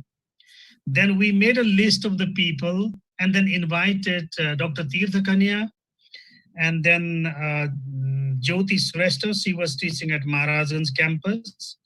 And then now Dr. Gangaram Gautam and Haribhakta Bajgai were doing MEd. Haribhakta Bajgai ji was from Assam, teaching in a public school, and Gangaram ji was teaching in a, say, private school. So we wanted to have the representation from both public and private schools, two people. And then we wanted to have the inclusion of PEPSON also. So PEPSON President Ratna Bahadur Bajacharya. So we invited these three people. Meeraji and Jyotiji was an anchor of the radio Nepal. She used to read news from, and we took her as a media person. And then we have Krishna Pradhan, who was running English Language Institute. So we want a representation from English language fellow also. So we invited all these people for a meeting after 2 weeks. And then we invited David Pottinger was there, of course. And then we had American Language Center, Dobigat, and Christopher Gam, whom I used to call American Marwadi.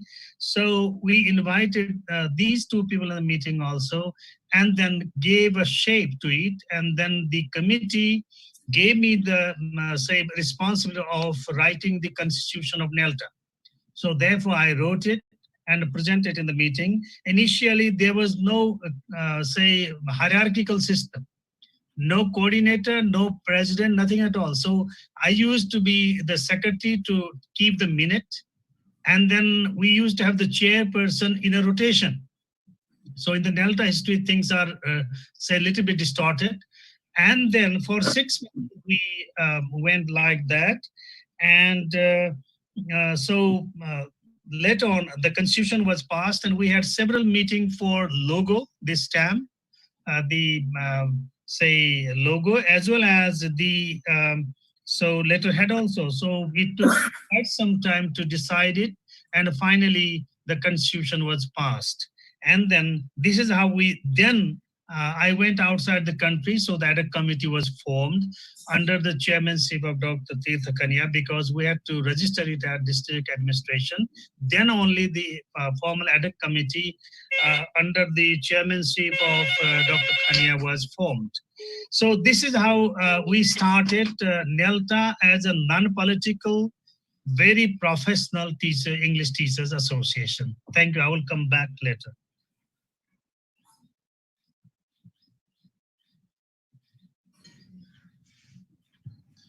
Dipen sir, could you please unmute yourself and proceed?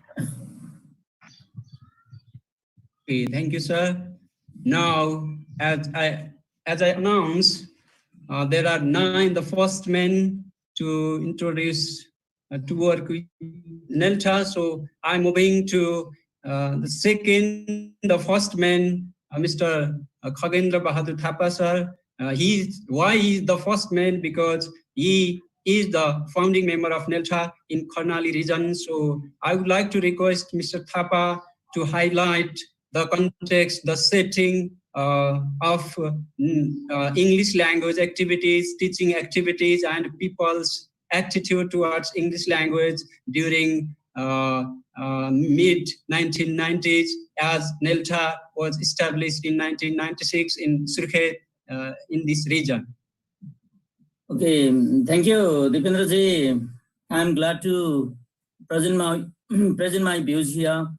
I'm very much happy to see Professor Dr. Jairaj Awasthi here, because in Surkhet we never forget him, because what we did here and what you did here, whether Surkhet NELTA or the Karnali province NELTA, behind this story, there is one single very great person. I think he is Mr. Jairaj Avasti sir. I think it was 25 years happened. He came to Surkhet while he was chair of NELTA. He came to Surkhet in first, and there was a training session for 3 days long. And during the training session, all the teachers from primary level, secondary level, and +2 level, and even the college level, all teachers gathered in a education campus Surkhet. And after 3 days session, we form a committee, and the first chair of the committee was Mr. Vishnu Hari Sharma. I think he's no more. He was in Pokhara. It's very sad to say here, because you are the first chair of Surkhet NELTA. Vishnu Hari Sharma. I'm sorry to say his name. And then that training, I think that training was very much important. That developed us to develop the professional development in English, because the government sectors, government agencies could provide rarely the training to the English teachers. But NELTA came to Surkhet, and it was a very strange name for the teachers. And so we gathered here. We started to go ahead under the umbrella of NELTA, and that was a beginning journey of our. And behind it, our Dr. Jairaj Avasti was us. We never forget him. And it is very bad. It is very sad to say, with him, Khadge Kesi was available to us, and I think he's no more. I always miss to Khadge Kesi sir. He was also here. And Nirmal Giri, I never forget his name. Once I met him in Kathmandu, and these three scholars came to Surkhet and established NELTA in Surkhet, and then our journey started here. Then because of NELTA, Surkhet got a NELTA library by the British Council. I think behind of it, our Professor Jairaj Avasti, the role was vital. He recommended for it, and we got the books and we read it. Very wonderful and very important books we got in Surkhet, and we benefited from it. And then we Vishnu sir left during his chair. Vishnu Hari sir got a chance to visit to Britain also. He visited for a month. He went to Britain, and he got a lot of experiences from there, and that was a very valuable point to us also. And then after Vishnu Hari sir, Uday Bastet sir became the chair of NELTA Surkhet, and he's no more to us. He's dead. I think he's 15 years ago he died from us. And during his period, it was very critical time. Armed struggle was happening in the country. During this period, we were unable to conduct the training, but Chandika Bhatta sir came to Surkhet through the under the umbrella of NELTA, and we got another 3 days session in Surkhet also. So NELTA directly came to Surkhet and provided us a training session, and it enhanced, it took us towards the professional development. And then Leknath Baral sir became the chair, but it was a very critical time of political scenario in the country. We were unable to conduct the training because of fear and some political problem. The NELTA, we established a NELTA, but we are taking NELTA ahead, but dynamically we are not able to go ahead. And then Uttam Gauli sir became the chair, and during his time, International NELTA conference held in Surkhet. It was, I think, 10 years ago, in 2009 or 10, exactly maybe 2010 and 9 or 10. All the English teachers from all over the country and even the international areas, teachers came to Surkhet, and Surkhet also benefited from it. At that time, I was in Hyderabad, Railway 2, because I got a chance, went to English and Foreign Language Hyderabad, and I got a 45 days long training as a English trainer. It was a very wonderful time for me. I got a lot of chances, and it helped me for the professional development. And then later, Ram sir become the chair, and then Vishnu sir, Vishnuji, and then nowadays Rajan Karnali is the chair of NELTA Surkhet. And during this period, students also benefited from the NELTA because American Access Program for the 2 times it held, and so many students got a lot of benefit from it. And then I think the Karnali province established and got a new formation because of the political changes. This Surkhet NELTA also changed into the Karnali province because at the beginning it was the capital city of Midwestern Development Region, Surkhet. Nowadays, because of political changes, we got a Karnali province, province number 6. And then this is a NELTA Karnali. This is an important time. This is the most important time. It conducted a e-conference, and so we all teachers gathered here, got a lot of chances to hear from the great scholar, professor, doctors, and in a new points in the current issues. So I think this is from 25 to now, NELTA is doing the best. We are doing best, and in some cases, NELTA Surkhet has been published a lot of journals, and it is collecting, it is gathered all the different teachers. So the role of NELTA in this area is doing best. And thank you.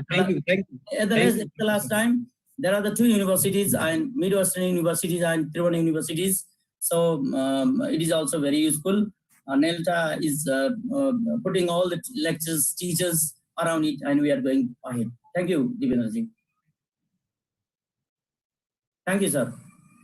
Okay, thank you. We will come to the point again because of time limit. Sorry to interrupt you, please.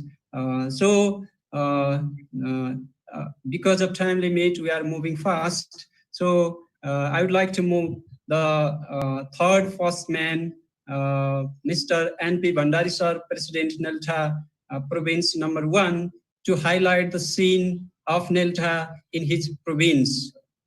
Please. Thank you. Thank you for allowing me the chance to speak in this gracious online conference. On behalf of NELTA Province number 1, I give a lot of thanks to Karnali Province for organizing this program and inviting me as a representative of Province number 1 and highlighting some of the scene of the setting up of NELTA in Province number 1. I remember the days when I was the students of master's degree, and my honorable guru, respected Guru Jairaj Awasthi, was there. He was teaching, perhaps it was 2004 around. We went to Pokhara just to see the faces of white people there. We were not very known about English, though we were doing master's degree. That was the first time I attended the NELTA International Conference, and that motivated me a lot. Later on, we returned back to our own districts. My home district, till now, I'm speaking from the same district, and in 2005, we set up NELTA Morang branch. Thereafter, it was the first, perhaps it was the first branch in the province number 1 that NELTA started working. And it is perhaps the largest branch in province number 1. We started working, collecting some of the teachers, particularly working in Sukuna Multiple Campus. You might have heard the name of Sukuna Multiple Campus. And I'm also working in the campus since then. Thereafter, we started working. And then similarly, Sunsari branch came into existence after some years. Sunsari people were in the very beginning with Morang, but later on, they started working separately, establishing a branch. And for the setting up of the branches, the contribution of Govindaraj Bhattrai is great for us. In the similar way, Jhapa branch has been established it is also one of the strongest branches in province number 1. There is Ilam branch continuously being formed. And now there is Sankhwa Sabha branch too. Sankhwa Sabha branch, Udaipur branch, and now Okhaldunga. 2 branches are in the pipelines. And along with the soldiers of those 7 branches, province number 1 was set up in August. On August 2018 it was. Since then, as a realization of presenting NELTA structure with the structure of the nation, we are representing NELTA as province number 1. As a whole, we are representing the NELTA in province number 1 and communicating with the other parallel committees and the organizations in our provinces, and particularly following the goals and objectives of NELTA Center. And now, recently we have also organized a program, ELT conference that we said, ELT after COVID-19 pandemic. Perhaps NELTA Province 1 was the second to organize such programs during the COVID-19 pandemic period. This way we are working. This is the general highlight of the setup of province number 1. Thank you. Thank you, sir. Thank you. So may I request Dinesh Yadav, sir, if he is here? Yes. President, NELTA Province 2.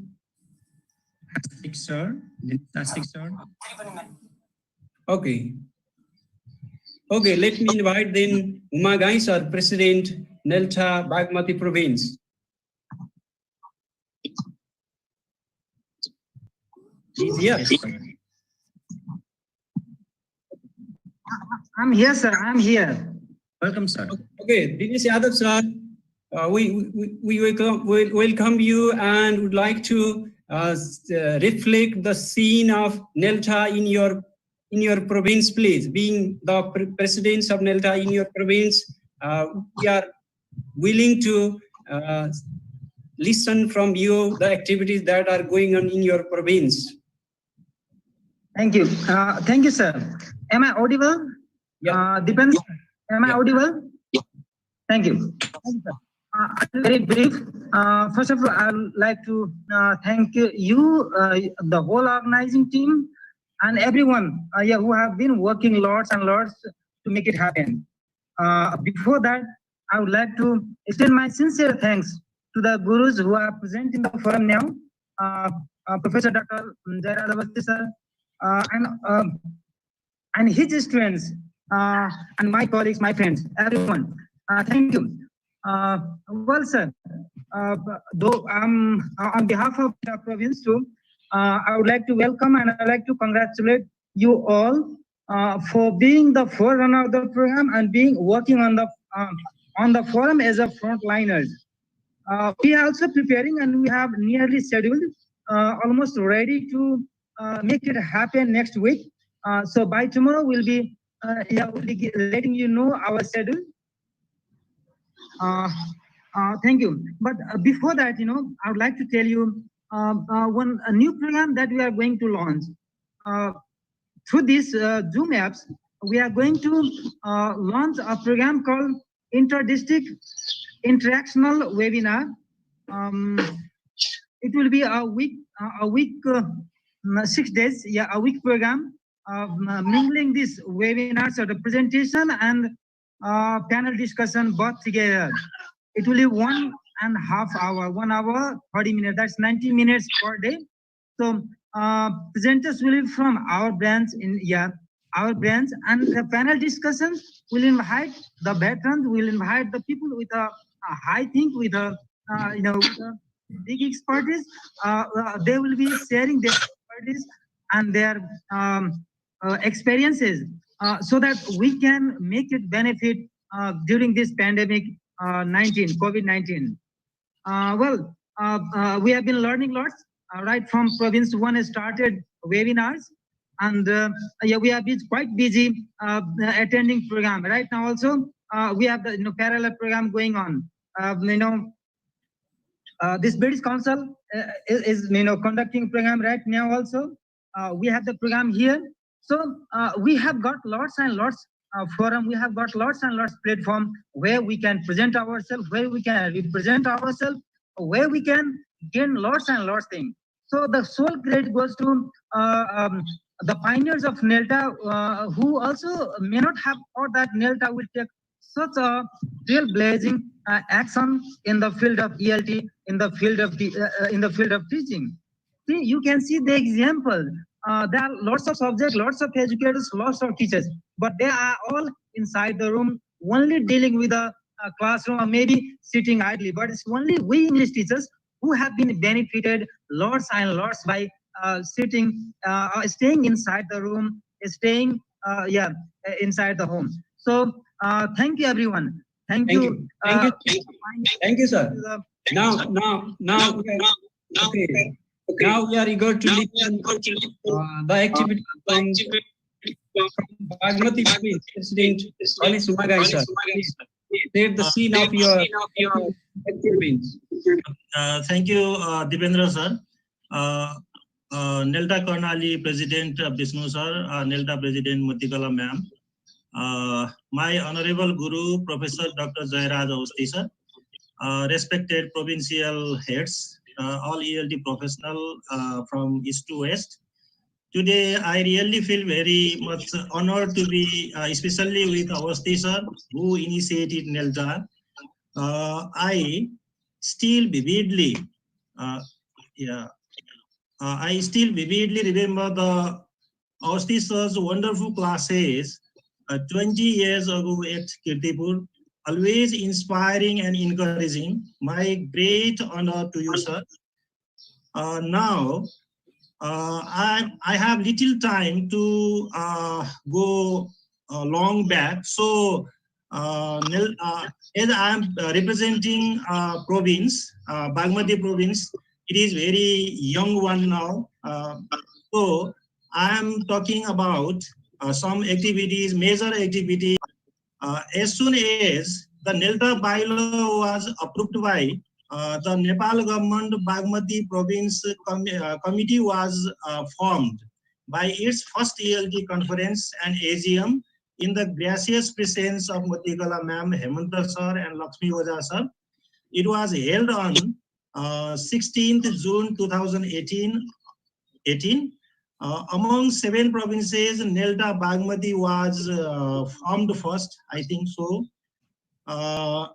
And then after the formation of committee, we set up provincial office with some necessary furniture in provincial capital of Bagmati, Hetauda.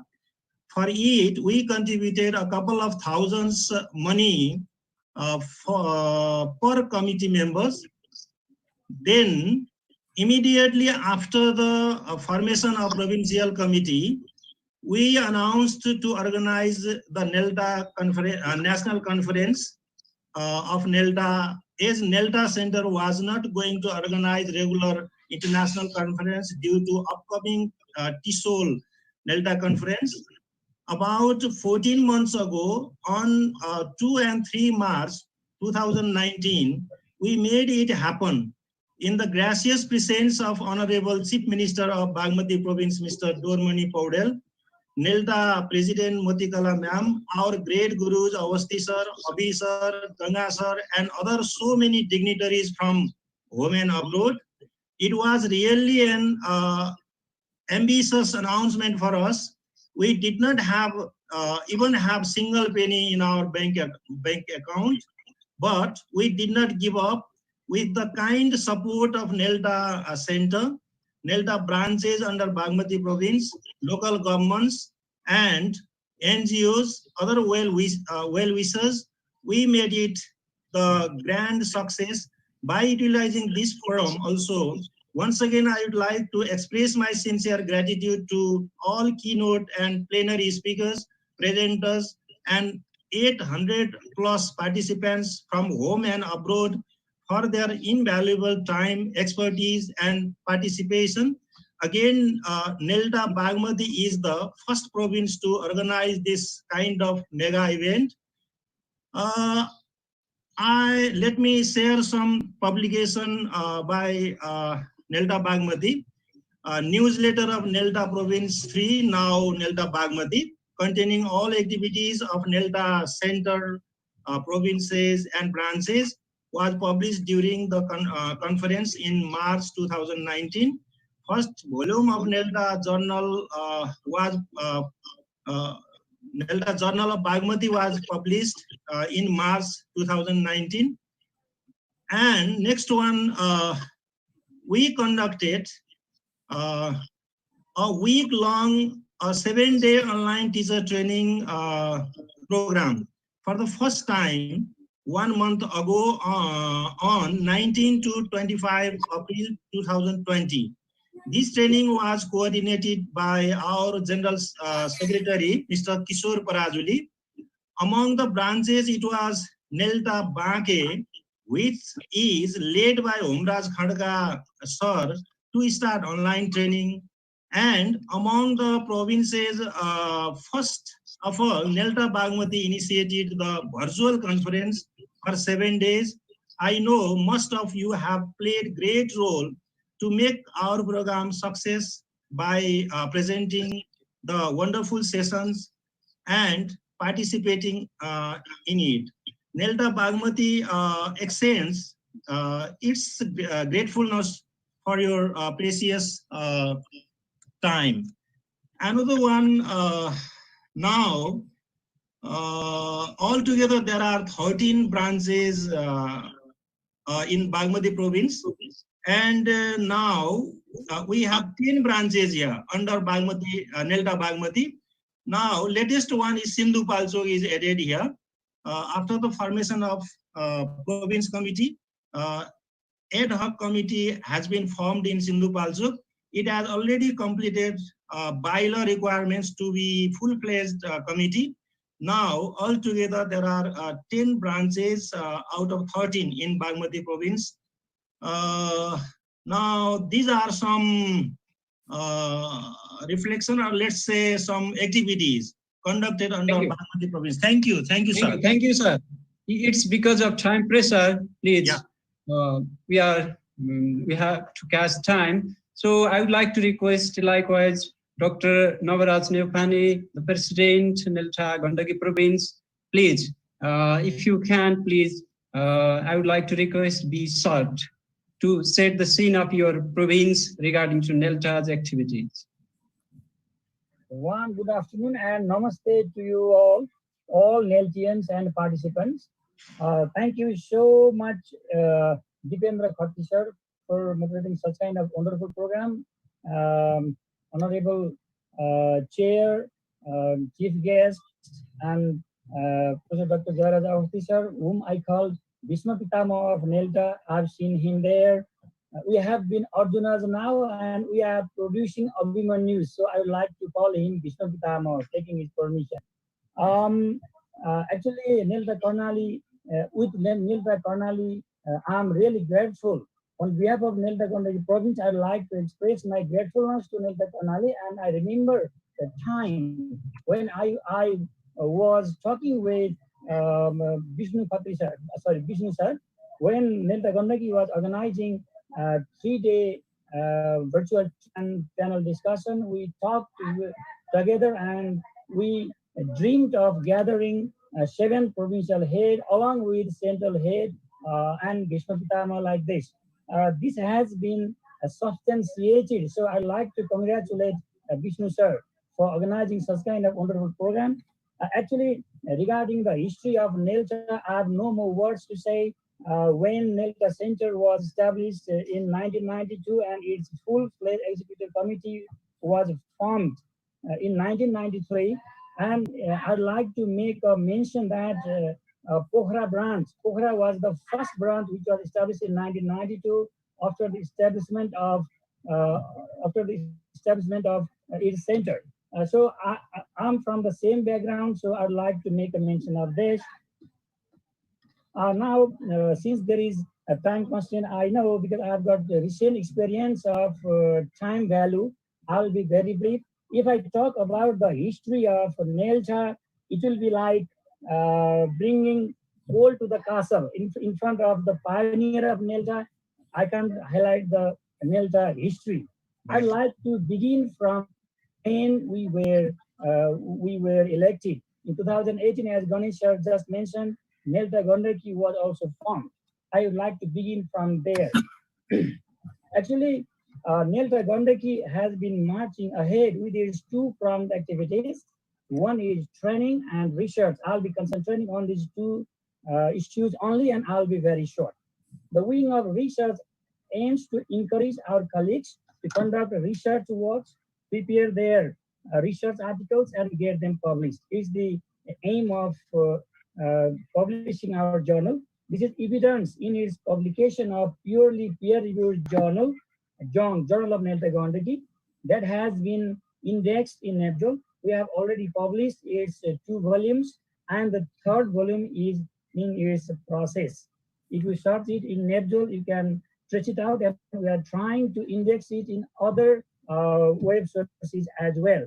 And we have been capable of publishing this peer-reviewed journal because of the chief editorship of Pitambar Paudel, our secretary, and there is a very good advisory panel which consists of the scholars, giants of NELTA like Professor Dr. Jairaj Avasti, Professor Dr. Govindraj Bhattarai, and so on and so forth. So we have been patted on our shoulders, so we are marching ahead. The 3rd volume will be released on the conference. I'd like to make this commitment here, and we are publishing newsletter as well.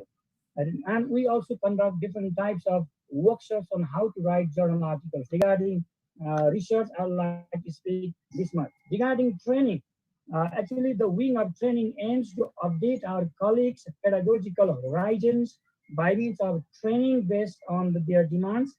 This is evidenced. In our conduction of 3-day virtual training and panel discussion recently, and coordinated by our senior Vice President, Mr. Kamal Raj Lamsal, and the help of NELTians throughout Nepal is really remarkable. I'd like to express my congratulations to NELTA Karnali as well, because it has contributed a lot in way or other to make a grand success of NELTA Gandaki conference. And then we conducted provincial level teacher training programs facilitated by Dr. Annie Hutchinson. We got ELF, English Language Fellow to PM Campus as well.